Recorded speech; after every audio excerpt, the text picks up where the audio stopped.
ఆంధ్రప్రదేశ్ కాస్త తొందరలో అదానీ ప్రదేశ్ అయిపోద్దని ఒక విమర్శ ఉంది. ఇది అదానీ అయిపోయింది, బొంగి అయిపోయింది, బోసాన్ అయిపోయింది కాదు. కొంతమంది ఛాలెంజ్లు వేస్తున్నారు. ఈ ఛాలెంజ్లు ఎవరు తీసారు సార్? చెప్పండి, పేరు చెప్పండి. ఈ సార్వాలు బ్యాచ్కెళ్ళానా 2014 నుంచి ఏ కాన్సెప్ట్లో ఉన్నాడు మాట్లాడుతున్నాడా? మార్కెటింగ్ అండ్ ట్రేడింగ్లో ఉన్నాం. మార్కెటింగ్ నరేంద్ర మోడీకి మాత్రమే జరుగుతుంది. దాన్ని మార్కెటింగ్ అంటారు. అంటే ఈయన ఒక ఆది పురుషుడు. సరే, ఆంధ్రప్రదేశ్లో మాత్రం ఈ మ్యాజిక్ ఎందుకు పనిచేయట్లేదు అంటారు? ఇప్పటికీ కూడా ఒక్క ఎంపీని కూడా సొంతంగా గెలవలేని పరిస్థితి బీజేపీకి. డబ్బా ఉంది కదా, నేను లేచలు తీసుకోవాలి, మీరు ఇవ్వండి అన్నప్పుడు మీరు ఇస్తున్నారు అనుకోండి. ట్యాక్సీ కట్టించుకుంటాడు, సంక్షేమం ఇస్తున్నాడు. అయిపోయింది పరిపాలన. శాంతి భద్రతలు ఇంకే శాంతి భద్రతలు అండి. హోమ్ మినిస్టర్ గారు ఎక్కడ ఉన్నారు? ఇంట్లో ఉంటారు. ఆ మహేంద్ర అనే వ్యక్తి సూసైడ్ చేసుకున్నాడు. ఒక స్టేట్మెంట్ ఇచ్చారా? ఏమని ఇస్తారు? వెళ్తే జనాలు ఎమ్మడబడి తరివారు కదా. తరివారుగా ఈ తరివారు. దానికి ఇప్పుడు ఏమైంది? ఇప్పుడు ఆయిషా మీరా ఉంది, వాళ్ళ అమ్మగారు ఇంకా పోరాటం చేస్తాను. అవును, అలా శిస్తుంది ఎంతమంది ఉంది. ఇప్పుడు ఆయిషా మీరా చేస్తుంది, ఆవిడ సునీతమ్మ కూడా చేస్తుంది వైఎస్ వివేకానంద రెడ్డి కేసులో. ఇప్పుడు ప్రజారాజ్యం కానీ జనసేన కానీ ఏ రూట్లో వెళ్ళాయంటారు? ఏ రకంగా సక్సెస్ అయ్యి ఏ రకంగా ఫెయిల్ అయ్యాయి? వాళ్ళకి అసలు సక్సెస్ ఏమీ లేదు. జనసేన అసలు ఏం లేదు సారో. అది ఏంటంటే is been planted and deployed task by. ఈ రేపొద్దున తెలుగుదేశానికి పార్టీకి ఎంపీ సీట్లు వచ్చినా వాళ్ళు కూడా బీజేపీతో పోతారా? ఈ పార్టీ విలీనం అయింది సార్ బీజేపీలో. మీరు తెలియట్లేదు ఎవరికి. పెద్ద స్టేట్మెంట్ ఇస్తున్నారు మీరు, ఏకంగా విలీనం అయిపోయిందని. డౌటా? జగన్మోహన్ రెడ్డి గారు 22 ఎంపీలు ఎవరికి? బీజేపీకే. ఎవరు సపోర్ట్ చేయట్లేదు సార్? ఏం మాట్లాడారు మీరు? ఒరిస్సా ముఖ్యమంత్రి నవీన్ పట్నాయక్, ఆంధ్రప్రదేశ్ ముఖ్యమంత్రి జగన్మోహన్ రెడ్డి, వీళ్ళు ఎలా తెచ్చుకుంటున్నారు కేంద్ర ప్రభుత్వం నుంచి ఫండ్స్? Simple logic sir. ఇక్కడ ఆవు చేలో మేస్తే దూడ గట్టును మేస్తుందా? అసలు మరి మేనిఫెస్టో పెట్టేటప్పుడు ఖజానా గురించి ఆలోచిస్తున్నారా? ఎలక్షన్ కమిషన్ అన్న గుడ్డుగోరంక పలుతుందా సార్? వాడికి బడ్జెట్ ఎంతో తెలీదా? లేకపోతే రాష్ట్ర ఖజానాకి ఎంత డబ్బులు వస్తాయో తెలీదా? ఇప్పుడు మీకు నేను హామీ ఇచ్చా సిపిఎస్ రద్దు చేస్తున్నానని, సిపిఎస్ రద్దు చేయలేకపోయాను, ఇదిగో ఈ కారణాలు అని చెప్పి శిరోజాన్ ముఖ్యమంత్రి చెప్పారా? చేసింది చెప్పుకోవాలని జడ్డి మేళాలు కొంతమంది, ఎందుకు చేశారో చెప్పాలని ఇంకా తెలివి తక్కువ మేళం. ఆల్ పార్టీ మీటింగ్ ఎప్పుడైనా పెట్టారా? ప్రత్యేక దేనికి పెట్టాలి? స్పెషల్ ప్యాకేజ్ దేనికి పెట్టాలి? దేనికి పెట్టాలండి సార్? స్పెషల్ ప్యాకేజీ మీరు మరీ ఘోరంగా ఉన్నారు సార్. నేను ఇవ్వను అవతలపడే 25 మంది ఎంపీలు అడుగుతుంటే 22 మంది ఎంపీలు అండి. అవునండి, వెళ్ళారు. Steel plant policy matter sir. Vizag 5 రోజులు జోనా ఆంధ్రప్రదేశ్ పేరు లేదు. ఇక్కడ ఊగిపోయి పార్లమెంట్ లో పౌరుషం అంటే ఎవరికి పౌరుషం కావాలా? మన ఆంధ్రప్రదేశ్ లో ఎవరికి పౌరుషం కావాలా? మన ఆంధ్రప్రదేశ్ లో ఉన్నదంతా అసమర్థ నాయకులు అని చెప్పేసి అంటున్నారు. మెగా డిఎస్సీ అన్నారు, ఒక డిఎస్సీ పడిందా? పడదా? వీళ్ళు పదవులు వదిలేసుకుని బయటకు వచ్చారు కదా, ఏం చేశారు సార్? చెప్పండి సార్. ఎక్కడ వదిలేశారు? సంవత్సరం ముందు ఎలక్షన్ జరగని సందర్భంలో రాజీనామా చేస్తే యూటర్న్ ముఖ్యమంత్రిని చంద్రబాబు నాయుడు పోసుకోవడానికి నువ్వు చేతకాని ముఖ్యమంత్రి, నీకు ప్రత్యేక హోదా తేలేపోని బాగుంది కదా. ఇదేనా ఇక ఎంత కులం కుంపుడుతో రాష్ట్రాన్ని సర్వనాశనం చేయటమేనా? నమస్తే, వెల్కమ్ టు ఆదాన్. నమస్తే ప్రసాద్ గారు. నమస్తే అండి. సో ఈరోజు మా ముప్పేట దాడి కార్యక్రమానికి గెస్ట్గా వచ్చారు ప్రముఖ రాజకీయ విశ్లేషకులు కేఎస్ ప్రసాద్ గారు. సో ఈరోజు ఆయన మీద ప్రశ్నలు సంధించేందుకు నాతో పాటు మా ప్రసాద్, అదేవిధంగా సీనియర్ జర్నలిస్ట్ మా కొలీగ్ పత్రి వాసుదేవన్ గారు కూడా ఉన్నారు. రైట్, ప్రసాద్ గారు నమస్తే అండి. నమస్తే అండి. ప్రసాద్ గారు, ప్రధానంగా ఈరోజు మా ముప్పేట దాడి కార్యక్రమంలో మొట్టమొదటిగా నేను అడగబోయే ప్రశ్న ఏంటంటే, మీరు రాజకీయ విశ్లేషకుడిగా రావడానికి ప్రధానమైనటువంటి కారణం ఏంటి? ఎందుకంటే మీ నేపథ్యం అంతా చార్టెడ్ అకౌంటెంట్, మీరు చదువుకున్నదే, కొన్నాళ్ళ పాటు ప్రాక్టీస్ కూడా చేసి, మరి ఇప్పుడు చేస్తున్నారా లేదో నాకైతే తెలియదు కానివ్వండి, అక్కడి నుంచి రాజకీయ విశ్లేషకుడిగా మీ ప్రయాణం ఏ విధంగా? కంపెనీకి సీఈఓగా కూడా చేశారు ఆయన. Okay, yes. ఎలా మలుపు తిరిగింది? నాదే మలుపు తిరగలే. నేను కొంతమంది అధికార ప్రతినిధులతో నా ప్రయాణంలో విపరీతమైన డిఫెన్స్ ఆడుతున్నారు అసలు విషయాలు చెప్పకుండా. అవన్నీ చూసిన తర్వాత ఖచ్చితంగా అఫెన్సివ్ మోడ్ కావాలి. నేను కొంతమంది రాజకీయ విశ్లేషకులతో విపరీతంగా ప్రభావితం, ముఖ్యంగా తెలకపల్లి రావు గారితో. ఆయన ఒక అగ్రెసివ్ మోడ్ ఉంటుంది ఆయనలో, అది ప్రతిసారి తీరైన రేరెస్ట్గా తీస్తారు. దాన్ని జనరలైజ్ చేస్తే ప్రతిసారి అదే అగ్రెసివ్ మోడ్లో అనలిస్ట్ ఉంటే ఎలా ఉంటుందన్న దానిలో నేను ప్రజెంట్ చేసుకున్నాను. అయిపోయి ఇది ఎంతకన్నా ఇంకేం లేదు దీంట్లో. నాకు ఇది పాలిటిక్స్ అంటే నాకు చిన్నప్పటి ఇష్టమైనటువంటి అనలిస్టులు ఎవరు, రాజకీయ విశ్లేషకులు ఎవరు? నేను తెలకపల్లి గారిది ఎక్కువగా ప్రభావితం అవుతుంటాను. తర్వాత పుల్లారావు గారు, ముఖ్యంగా వెంటపడి పుల్లారావు. పుల్లారావు గారు, నేను అవి వాళ్ళందరినీ నేను చూస్తూ ఉంటాను. సో ఇద్దరి నుంచి మీరు నేర్చుకున్న మంచి పాయింట్లు ఏంటి, మంచి విషయాలు? నేర్చుకోవడం అన్నది ఏం ఉండదండి, విశ్లేషకులు ఎవరు ఏం నేర్చుకోవడానికి ఏం ఉండదు. ఒక్కొక్కరిది ఒక్కొక్క కోణంలో విశ్లేషిస్తారు. పోనీ మీకు నచ్చిన అంశాలు ఏంటి వాళ్ళిద్దరిలో? నేను అదే చెప్పాను కదా, తెలకపల్లి రవి గారిలో ఒక అగ్రెసివ్ మోడ్ ఉంటుంది. ఆయన ఎప్పుడు పడితే అప్పుడు దాన్ని తీరు, అదొక పాశుపశాస్త్రంలాగా రేరెస్ట్గా ఓ డిబేట్స్లో వాడుతూ ఉంటారు. ఓకే, ఆ అగ్రెసివ్ మోడ్ నేను అడాప్ట్ చేసుకుని నేను కంటిన్యూస్గా ఒక పేస్తో చెప్తున్నాను. అది నేను ప్రభావితం. వెంటపాటి పుల్లారావు గారిలో మీకు నచ్చిన అంశం ఏంటి? డీటెయిల్గా వెళ్తారు ఆయన. ఒకసారి ఏంటంటే పూర్వపరాలని రిఫర్ చేస్తూ చాలా చక్కగా చెప్తారు. అది ఆ పూర్వపరాలు చెప్పే దాంట్లో నేను చాలా ప్రభావితం. అప్పుడు నేను విశ్లేషిస్తున్నప్పుడు ఎగ్జాంపుల్స్ చెప్పడం, నెక్స్ట్ వెనక్కి ముందుకు చెప్పడం, రిలేట్ చేసి చెప్పడం అన్నది నేను ఆయన దగ్గర నుంచి that is one of the option. అయితే ప్రసాద్ గారు నమస్తే. నమస్తే అండి సార్. మీరు ఒక చార్టెడ్ అకౌంటెంట్ బ్యాక్గ్రౌండ్ నుంచి విశ్లేషకుడికి వచ్చారు. ఒక ఎఫెన్సివ్ మోడ్లో ఉంటే ఎలా ఉంటుంది అని చెప్పేసి అన్నారు, బాగానే ఉంది. అయితే ఇప్పుడున్న రాజకీయ పరిస్థితుల్లో రాజకీయ పార్టీలు కావచ్చు, విశ్లేషకులు ముఖ్యంగా, సరే పార్టీ ప్రతినిధులు అది వాళ్ళందరూ డిఫరెంట్, విశ్లేషకులు అని చెప్పేసి చాలామంది ఎట్లా ఉంటారంటే ఏదో ఒక పార్టీకి హిడెన్ ఎజెండా పెట్టేసుకొని చేసేస్తూ ఉంటారు. పేర్లు ఎందుకు లేండి, ఉన్నారు కొంతమంది. అది ఎట్లా ఉంటారంటే ఇక ఏ గాడికి అసలు ఎనలిస్టా కాదా? ఎనలిస్ట్ అంటే ఏంటండి, రెండు పార్టీల గురించి ఏ విధంగా ఉంది, అప్పుడు పరిపాలన ఎలా ఉంది, ఇప్పుడు పరిపాలన ఎలా ఉంది అంటారు. కానీ ఇక్కడ ఎట్లా ఉంటుందంటే ఎవరో ఒకళ్ళని భుజాన్ని వేసుకొని ఇంకొకళ్ళని ఎండగట్టేయడం, ఇది ఏ మేరకు ప్రజల మీద ప్రభావితం చూపిస్తుందంటారు? నేను చెప్తుంది కూడా అదే. నా విశ్లేషణలో మీరు గమనించగలిగితే ఇక్కడ రాష్ట్రానికి ఇంత వివక్షకు గురైన కారణం ఏంటి అన్న దాని మీదే విశ్లేషణ ఉంటుంది. ఇప్పుడు ప్రజలు ఎన్నుకున్న ప్రభుత్వం గతంలో తెలుగుదేశం ఎన్డీఏ కూటమి అనుకోవచ్చు, ఇప్పుడున్న ప్రభుత్వం వైఎస్ఆర్సీపీ అనుకోవచ్చు. వీళ్ళకి వెనక నుంచి ఎవరు ఈ విధమైన కార్యక్రమానికి తెరలేపారన్న దాని మీద ఎవడు మాట్లాడలేదు. మీరు ఇది గమనించండి. గతంలో ఎడగొట్టిన కాంగ్రెస్, ఇప్పుడు పరిపాలిస్తున్న బీజేపీ ఇది the main culprits for both states. నా విశ్లేషణ దాని మీద బేస్ అయి ఉంటుంది. ఎందుకంటే విభజించే ఒక పద్ధతి పాడు తీరువ తెన్నో లేకుండా వాళ్ళకి నచ్చినట్టు విభజించి మన మొహాన పడేశారు. మన సావమని ప్రతి ఒక్కడికి ఇప్పుడున్న గత ప్రభుత్వానికి ఇప్పుడున్న ప్రభుత్వానికి ఒక లాలూచి రాజకీయాలకి తెరలేపుకున్నారు. ఎవడో అసలు విషయం చచ్చినా మాట్లాడట్లేదు. ప్రైమా ఫేస్గా ఎవరు లాలూచి రాజకీయాలకి బీజేపీని ఏమనంటే వీళ్ళకి ఏదవుతుందో వాళ్ళకి ఏదైనా అవుతుంది, వీళ్ళకి అవుతుంది. ఇప్పుడు దానికి తెలుగుదేశం తీసుకుందాం. గత ప్రభుత్వం దేనికి ధర్మ పోరాట దీక్షలు చేసినట్టు it is very clear and evident. మనకి రాష్ట్రానికి సంబంధించిన ఏవి మనకు రాలేదని పోరాటం చేశారు. తర్వాత ఆ పోరాటం గాలికి వదిలేశారు. ఇప్పుడు ఈ ప్రభుత్వం వచ్చింది, వైఎస్ఆర్సీపీ ప్రభుత్వం. ఈయన కేసులు ఉన్నాయో లేకపోతే ఏమున్నాయో ఇవి ఒక విషయం పక్కకు పెడితే, ఇక్కడ ఉన్న విషయంలో ఈ కేసులు ఇన్ని ఉన్న విషయం తెలిసే ఈ ప్రభుత్వాన్ని మనం కూర్చోబెట్టాం అక్కడ. సో ఈ కేసుల విషయంలో వాళ్ళ సవాళ్ళు వస్తున్నప్పుడు రాష్ట్రానికి తీసుకెళ్ళవలసిన విషయంలో ఏం జరుగుతుందన్న విషయం మీద మళ్ళీ అదే ప్రత్యేక హోదా, పోలవరం ఇట్ల విషయంలో ఎవడో ఏం మాట్లాడట్లేదు. ఇప్పుడు ఉదాహరణకి ఈ ప్రభుత్వం రివర్స్ టెండరింగ్లో 10 పావలో 750 కోట్లు ఎన్నో తగ్గించి వాళ్ళ ఎదాన్ని పెట్టింది. పోలవరంకి ఒక్కడికైనా ముందుకెళ్ళింది, అది కేంద్ర ప్రాజెక్టే కదా. గతంలో తెలుగుదేశం ప్రభుత్వం నెత్తికేసుకొని ఓన్లీ సూపర్విజన్ అన్నారు. పనిచేసిన దగ్గర వాళ్ళు మాట్లాడింది ఏంటి, ఏటీఎం కింద వాడేశారు, వాళ్ళ ఇష్టం మాట్లాడారు. ఎవడు మన రాష్ట్రానికి తరఫున ఈ రెండు పార్టీలు కానీ, ఇప్పుడు ఉదాహరణకి అదే తమిళనాడుకు జరిగింది అనుకోండి, తోలు తీసేస్తారు డిఎంకే ఏడీఎంకే. మన వాళ్ళే జడ్డి మాలోకళ్ళు. ఈ జడ్డి మాలోకళ్ళకి వచ్చిన ప్రాబ్లం ఏంటి, అని అడ్వాంటేజ్ తీసుకుని బీజేపీ చక్రం తిప్పుతూ ఉంటారు. సో ఈ చక్రం తిప్పుతున్న దానికి ఒక రాష్ట్ర ప్రయోజనాలు పరిరక్షించే ప్రాంతీయ పార్టీలు అయ్యి ఉండి కూడా ఎందుకు గలాలు వినిపించు? ఇప్పుడు ప్రత్యేక హోదా జగన్మోహన్ రెడ్డి దాటలేదు, ప్రత్యేక హోదా చంద్రబాబు నాయుడు దాటలేదు. ఇదే పంచాయతీ కదా 10 ఏళ్ళు పెట్టి మనకి. ఈ తెచ్చేది ఎవరు, ఇచ్చేది ఎవరు? ఇప్పుడు ఉదాహరణకి ఈ తెలుగుదేశం వాళ్ళ గురించి ఒక విషయం చెప్పాలి. ప్రత్యేక హోదాకి దీటుగా special package with industrial incentives, ఇది మనకి ప్రామిస్. ఇది అసెంబ్లీ తీర్మానం ఉంది తెలుసా మీకు. ఆ రోజు వైఎస్ జగన్మోహన్ రెడ్డి గారు అందరూ అపోజిషన్ పార్టీ 67 మెంబర్స్ ఉన్నారు.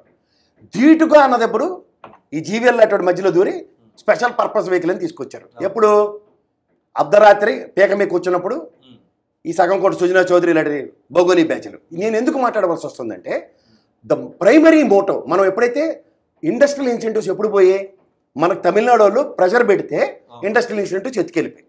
ఇప్పుడున్న ఈ రెండు పార్టీలు చాలా చాకచక్యంగా జగన్మోహన్ రెడ్డి వచ్చిన తర్వాత ఇండస్ట్రీలు తరలిపోయి చంద్రబాబు గారిలో ఇండస్ట్రీలు వచ్చి ఇది ప్రజలకు చెప్తున్నారు.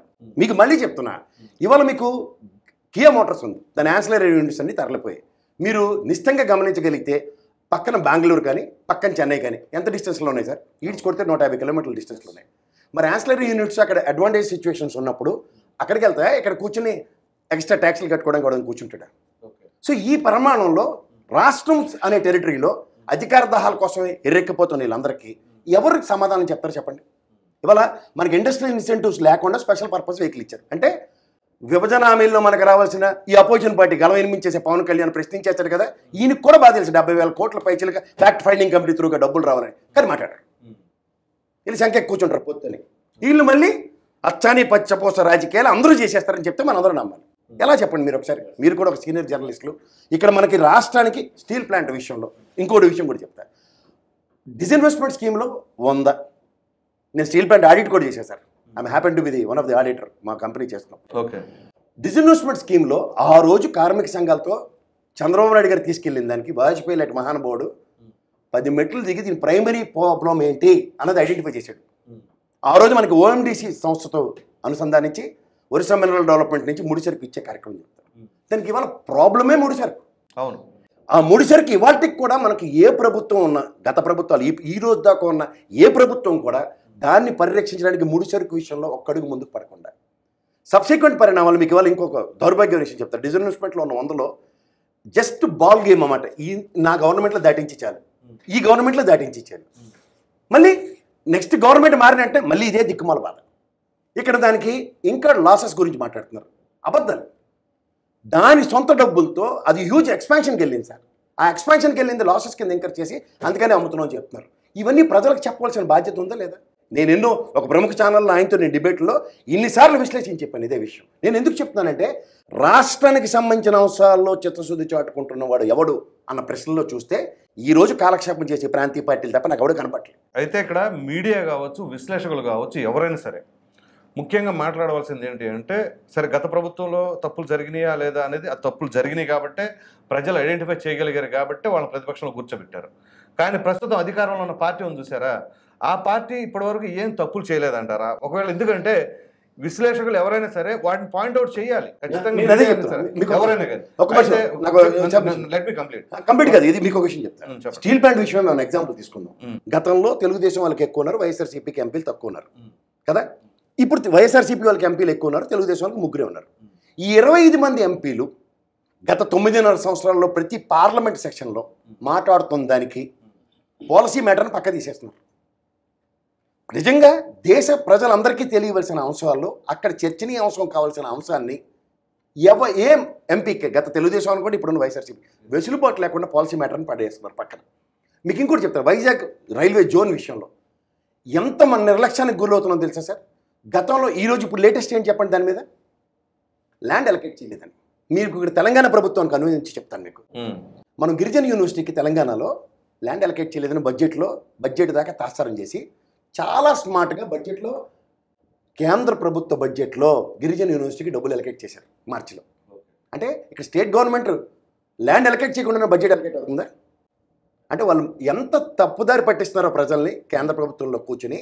మనం ఇక్కడ ఎడ్డిమోలో కల్లా అందరం ప్రజలు ఈ ప్రభుత్వాన్ని ఆ ప్రభుత్వాన్ని మార్చుకునే కార్యక్రమానికి తెరలేపుకుంటున్నాం. మీకు ఇంకోటి చెప్తా, వైజాగ్ జోన్ విషయంలో గతంలో ఒక సూపరింట్ స్థాయిని 1,40,000 జీతంతోనూ ఒక అసిస్టెంట్ని పెట్టి 18 రైల్వే జోన్లు అనౌన్స్ చేసిన దాంట్లో మన వైజాగ్ పేరు లేకపోతే మన ఎంపీలే ప్రశ్నిస్తే లేదు పొరపాటు తూచని చెప్పి అలొకేట్ చేసామని చెప్పారు. మళ్ళీ నిన్న ల్యాండ్ అలొకేట్ చేయలేదని చెప్పారు. దీంట్లో ఎవరు మాడాలి? మనం ఎన్నుకున్న ఇప్పుడు మనకి ఒక్క నిమిషం తర్వాత మీరు అడగండి, నాకే అభ్యంతరం. ఒకే ఒక్క రోజు ఓటేస్తాం సార్. తర్వాత ఎవడు ఎలా చచ్చినా, ఇటు ఇందులోంచి అడిలో పోయి చచ్చినా, అందులోంచి వాళ్ళు వెళ్ళిపోయి ఎలా చచ్చినా, ఎవరు ఏం చేయలేని నిస్సాయ స్థితిలో ఉన్న ప్రజలకి మనం ఎన్నుకున్న ప్రతిదీ అక్కడ పార్లమెంట్ సాక్షిగా గలం వినిపించడానికి పాలసీ మ్యాటర్ని తీసేస్తుంటే ఇక్కడికి వచ్చారికల్లా ఎమ్మెల్యేలు ఆ నియోజకవర్గ టెరిటరీలోకి వెళ్ళి 25 సార్లు పోరాటం చేస్తే ఇప్పుడు ఆ మాటకు వస్తాం. వైజాగ్ స్టీల్ ప్లాంట్లో పల్లా శ్రీనివాసరావు తెలుగుదేశం ఫస్ట్ నిరాహార దీక్ష, విజయసాయిరెడ్డి ఒక ఎంపీగా పాదయాత్రలో వల్లకాడ వచన పర్వతం చేసుకుని చచ్చాడు. ఇలా ఎవరు చేయలేదు చెప్పండి? జనసేన పిలిపించి మేము మళ్ళీ చేసేస్తాం. ఇందులో ఈ రోజుకి కూడా సంవత్సరం పైచిలికండి, సంవత్సరం 2 నెలల్లో ఇంకా కూడా కార్మిక సంఘాలు అక్కడ నిరంతరం నిరాహార దీక్షలు రిలేల్లో ఉన్నారు. ఎవరు ఇంకా ప్రొటెక్ట్ చేయాలి? మనకున్న ఈ 3 పార్టీలకి వైజాగ్ స్టీల్ ప్లాంట్ పరిరక్షిద్దాం అన్న ఉద్దేశం ఉందా లేదా? 25 మంది ఎంపీలు పరిరక్షిద్దామని పాలసీ మ్యాటర్ కింద మాట్లాడుతున్నా సరే గలం వినిపిస్తున్నారు లేదా? ఇంతకన్నా మనం ఏం చేయగలుగుతాం? వివక్ష చేస్తున్న కేంద్ర ప్రభుత్వం నుంచి ఫెడరల్ సిస్టంలో రాష్ట్రాలను పరిరక్షించడానికి ఎవరు? మనం కేవలం ప్రభుత్వాలు మార్చుకుంటూ కూర్చుంటే వీళ్ళు చేస్తున్న తాత్సారం ఏం చెప్పండి. నేను ఇందాక BFRకి రెఫర్ చేసినప్పుడు ప్రైమరీ ప్రాబ్లం ఏంటో ఐడెంటిఫై చేసిన వాజ్పేయి గారు లాంటి మహనీయుడు వాళ్ళ ఉన్నాడు దేశంలో. అంటే మళ్ళీ రాష్ట్రాలు ఇలాగే వివక్షకు గురవుతాయి. రైట్. ప్రసాద్ గారు, Vizag steel plant railway zone గురించి మీరు ఇప్పుడు చాలా అద్భుతంగా విశ్లేషించారు. సరే, దానికి ల్యాండ్ అలొకేట్ చేశారు, దాని మీద కొంత కబ్జాలు అయిపోయాయి, దాని మీద కేసులు పెట్టారు, రకరకాల కామెంట్లు అయితే ఉన్నాయి. సరే, ఆ రాజకీయ విమర్శల జోలికి మనం వెళ్లకుండా వైజాగ్ రైల్వే జోన్ అనేది బీజేపీకి కేవలం ఎన్నికలప్పుడు మాత్రమే గుర్తొస్తుంది. ఎన్నికలను దాటడానికి మాత్రమే దాని మీద ఏదో ప్రకటన, ఆ తర్వాత మళ్ళీ 5 ఏళ్ల వరకు దాని జోలికి పోరు అనేటటువంటి విమర్శలు వస్తున్న నేపథ్యంలో ఎక్కువ తప్పు పట్టాల్సింది, వేలెత్తి చూపించాల్సింది, తూర్పార పట్టాల్సింది ప్రాంతీయ పార్టీలన, బీజేపీని? ఆబ్వియస్గా బీజేపీ. నా విశ్లేషణ లేదని చూడండి, నేను ఇదే మాట్లాడతా. నాకు అందులో నో కాంప్రమైజ్. ఎందుకంటే మన టెరిటరీ స్టేట్కి ఉన్న పరిధి ఎంత అన్నది ఫస్ట్ ప్రశ్నించండి. స్టేట్కి ఉన్న పరిధి ప్రాంతీయ పార్టీ చేస్తుంది అంటే ప్రాంత పరిరక్షణ కోసం ఆరోపించారు. తెలుగుదేశం అనండి, వైఎస్ఆర్సీపీ అనండి. వీళ్ళ ఎజెండాను దాటి కేంద్ర పరిధిలో ఉన్న అంశాలకి మళ్ళీ వాటికి జాతీయ సంస్థలను పెట్టినప్పుడు ఇవాళ మనం ఎందుకు పోరాటం చేయవలసి వచ్చింది? ఆంధ్రుల హక్కు, విశాఖ హక్కు, ఆంధ్రుల హక్కు అని మనం మొత్తం సమైక్య రాష్ట్రంలో చేసిన ఉద్యమానికి ఆ మహనీయుడు చలపతిరావు గారును అమృతరావు గారు ప్రాణార్పణలతో ఏర్పడిన స్టీల్ ప్లాంట్కి ఇవాళ మనం 33 మంది అండి. ఈవెన్ సమైక్య రాష్ట్రంలో తెలంగాణ కూడా అమరలేరు. వీళ్ళందరి యొక్క త్యాగంతో మన కేంద్ర ప్రభుత్వ సంస్థనే ఏర్పాటు చేసుకున్నాం. మళ్ళీ దానికి కేంద్ర ప్రభుత్వం పెత్తనం అంటున్నారు. ఇవాళ మీకు ఇంకో విషయం తెలుసా సార్? ట్యాక్సెస్ పరంగా ఈరోజు దాని మీద ఇన్వెస్ట్ చేసిన డబ్బులకి డివిడెండ్ రూపంలో 33,850 కోట్ల పైచీలక ఆల్రెడీ కేంద్ర ప్రభుత్వానికి ఇచ్చాం సార్. సాలున 8,550 కోట్లు రాష్ట్ర ఖజానాకు వస్తుంది రాష్ట్రంలో. అంటే మనకి రాష్ట్ర వనరులు ప్రతిసారి కుదించుకుంటూ కూర్చుంటూ ఎప్పటికప్పుడు దాని మీద ఒక్క ఆవశ్యకతను కూడా ముందుకు తీసుకెళ్ళడానికి వెసులుబాటు ఇవ్వని కేంద్ర ప్రభుత్వం నుంచి ఈ వివిధమైన వివక్షకు గురవుతుంటే స్వయం ప్రతిపత్తి సంపాదించుకునే సామర్థ్యం కలిగిన స్టేట్స్కి వాళ్ళ దగ్గర నుంచి డబ్బులు లాక్కెళ్ళిపోయే కార్యక్రమానికి కేంద్ర ప్రభుత్వం తెరలేపుతున్నప్పుడు ఎవరు ఎందుకు ఏ విధంగా మాట్లాడాలో చెప్పండి. మీరందరూ జర్నలిస్టే కదా. ఇప్పుడు ఒక మీడియా వ్యవస్థల త్రూగా కానీ లేదంటే ప్రభుత్వ ప్రతినిధులకి ఒక ఎజెండా ఇవ్వడానికి మనకి ఎందుకు కష్టం వస్తుంది? ప్రసాద్ గారు, 2 అంశాలండి ఇక్కడ. ఒరిస్సా ముఖ్యమంత్రి నవీన్ పట్నాయక్, ఆంధ్రప్రదేశ్ ముఖ్యమంత్రి జగన్మోహన్ రెడ్డి, వీళ్ళు సరే ఆయనకు అసలు ఎలాంటి కాంట్రవర్సీలు లేవు. నవీన్ పట్నాయక్ ఈయన ఉన్నదంతా కాంట్రవర్సీస్లోనే. వీళ్ళు ఎలా తెచ్చుకుంటున్నారు కేంద్ర ప్రభుత్వం నుంచి ఫండ్స్? ఇంతకుముందు వీళ్ళకన్నా సమర్థుడైన చంద్రబాబు నాయుడు గారు ఎక్కడ ఫెయిల్ అయ్యారు? మీరు అన్నారు NDA 1లో వాజ్పేయి గారు ఉన్నప్పుడు నిజంగా బ్రహ్మాండంగా ఆయన could able to garner and getting the funds for AP. మధ్యలో ఆయన ఎందుకో ఫెయిల్ అయ్యారు. సరే, ధర్మ పోరాట దీక్షలు, నల్ల చొక్కాలు, రైళ్లు ఇవన్నీ అయిపోయినాయి. ఈయన ఎలా తెచ్చుకుంటున్నాడు? పొద్దున్న లేస్తే ఈయన మీద కేసుల గురించి మాట్లాడతారు, వెళ్తాడు, అక్కడ ఏం మాట్లాడుకుంటాడో తీసుకుంటాడు, విత్ బెగ్గింగ్ బౌల్తో వెళ్తాడు, దాన్ని నిండా తీసుకుని వస్తాడు. ఆయనకి కాంట్రవర్సీలు లేవు, ఆయన పని ఆయన తీసుకుంటాడు. ఒరిస్సాలో వీళ్ళిద్దరికి ఎట్లా సాధ్యం అవుతుంది? మిగిలిన వాడికి ఎందుకు సాధ్యం కాలేదు? Simple logic sir. ఇక్కడ ఆవు చేలో మేస్తే దూడ గట్టును మేస్తుందా, లేకపోతే ఆవు గట్టును మేస్తుంటే దూడ చేలో మేస్తుందా? ఇది దీనికి అర్థం అవడానికి తెలిస్తే ఇవాళ దేశంలో అప్పు ఎంత అన్న మాట మీద ఎవడైనా డిబేట్లు పెట్టి మాట్లాడుతున్నారు చెప్పండి. దగ్గర 1,50,00,000 కోట్లు అప్పు చేసి కూర్చుంది పూర్ణ కుంభం. అప్పు చేసుకున్న వాడికి ఒక రాష్ట్ర ప్రయోజనంలో ఇప్పుడు GST అని ఒక కొత్త గేమ్ స్టార్ట్ అయింది. దీనికన్నా ముందు మనం 2 విషయాలు ప్రజలకు అర్థమయ్యే విషయాలు చెప్పాలి. ఒకటి, నెహ్రూ ఆ రోజు టైంలో 1,97,000 అండి బడ్జెట్. లక్షలు కాదు, కోట్లు కాదు, 1,97,000 బడ్జెట్లతో 1947లో మనకు స్వతంత్రం వచ్చిన తర్వాత పెట్టిన మొదటి బడ్జెట్. దాంట్లో 50 లక్షలు నెట్ట నిలువున డిఫెన్స్కి కేటాయించవలసి వచ్చింది, ఎందుకంటే మొదటి ప్రపంచ యుద్ధం. ఆ రోజు మనకు కొన్నవి 200 కిలోమీటర్లు ఎంత రైల్వే లైన్ సార్. ఈ బ్రిటిషోడు ఏదో చేసేసాడు, టెలిఫోన్ ఎక్స్చేంజ్లు ఇవన్నీ పొకుడి కబుర్లు. వాడు మొత్తం ధ్వంసం చేసిపోయాడు. ఆ తరుణంలో మనకు కొన్నవి 3-4 ఎక్స్చేంజ్ కూడా కాదు. సో ఇక్కడ మనకి నెక్స్ట్ స్టెప్కి వెళ్ళాలంటే మనం పంచవర్ష ప్రణాళికల త్రూగా అంచెల వారీగా అభివృద్ధి చెందాలని వెళ్ళాం. ఈ 2014 వచ్చేసరికి మన నెత్తి మీదకి అతి గతి లేని నీతి ఆయోగం తీసుకొచ్చి పెట్టారు. దీని గురించి ఎందుకు చెప్పాలంటే ప్రజలకి, కాళేశ్వరం ప్రాజెక్ట్కి వస్తాడు, మిషన్ భగీరథ అంటాడు. కాళేశ్వరం ప్రాజెక్ట్ చూసి అబ్బా ఇంజనీరింగ్ తలమానికో, మిషన్ భగీరథ అతిరథ మహారాజులు, నీళ్లు, మిషన్ కాకతీయ నభూతో నా భవిష్యత్తును వర్ణించిపోయాడు. ₹1 ఇవ్వడు. ఇవాళ మేడిగడ్డ కుంగిపోయిందని చచ్చిపోతుంటారు. నేను ఎందుకు చెప్పాల్సి వస్తున్నాడు ఇవన్నీ ఎగ్జాంపుల్స్? జాతీయ స్థాయిలో ప్రాజెక్టులు కట్టుకున్నప్పుడు ఏ ప్రాజెక్ట్ అయినా స్టేట్ రెవెన్యూ నుంచి కట్టుకున్నా సరే వాళ్ళ పర్యవేక్షణలోనే ఉంటాయి. శాండ్ టెస్టింగ్ కానీ ఇక్కడ పిల్లర్ కన్స్ట్రక్షన్స్ అన్నీ వాళ్ళ పరిధిలో వాళ్ళ స్పెసిఫికేషన్స్ ప్రకారం ఉంటాయి. కానీ వాళ్ళ ఎలక్షన్ హియరింగ్ కోసం ఎవరు నచ్చినట్టు ఆడ కుంగిపోయిందన్నా సరే ఇందులో మళ్ళీ ఎవరు కేంద్ర ప్రభుత్వం గురించి మాట్లాడరు. ఇక్కడ రాష్ట్రాలు ఈ నాండి ఆ నీడి తిట్టేసుకొని కాలక్షేపం కార్యక్రమాలు.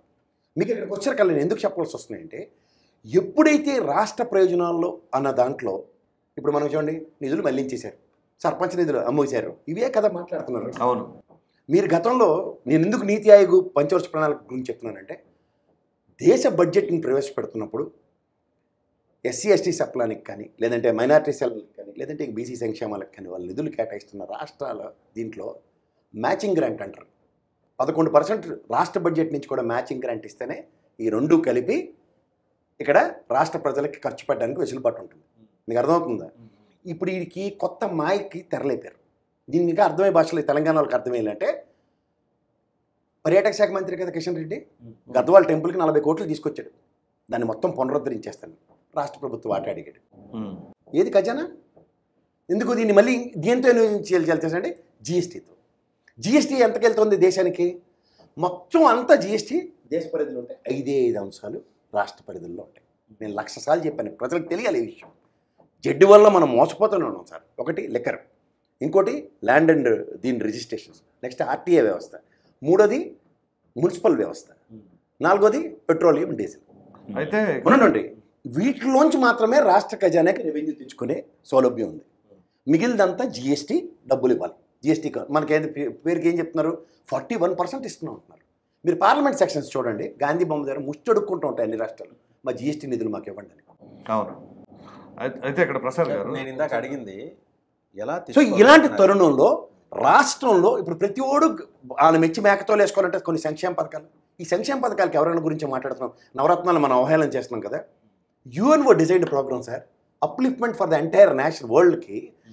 ప్రతి దేశంలో వెనకబడిన దేశాలు మనం చూడండి, మనం చిన్నప్పటి నుంచి చదువుకుంటుంది అభివృద్ధి చెందుతూ ఉన్న దేశమే కదా. ఈ అభివృద్ధి చెందుతూ ఉన్న దేశంలో అభివృద్ధి ఎప్పటికైనా జరగాలి కదా.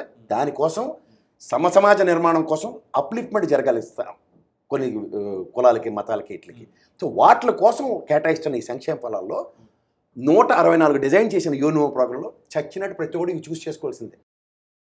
అందులో పిక్ చేసినవి నవరత్నాలు. అలా ఎవడో అతీతం కాదు. ఈవెన్ చంద్రబాబు నాయుడు గారి గవర్నమెంట్ వచ్చినా there is no option for him, he has to pick something. అందుకే మీరు చూసారా ఇప్పుడు క్యాంపెయినింగ్లో మేము అమ్మఒడి ఇస్తాం, ముగ్గురికి ఇస్తాం, నలుగురికి ఇస్తాం, ఇవన్నీ this is designed program world wide UNO. మన చేతిలో ఏం లేదు.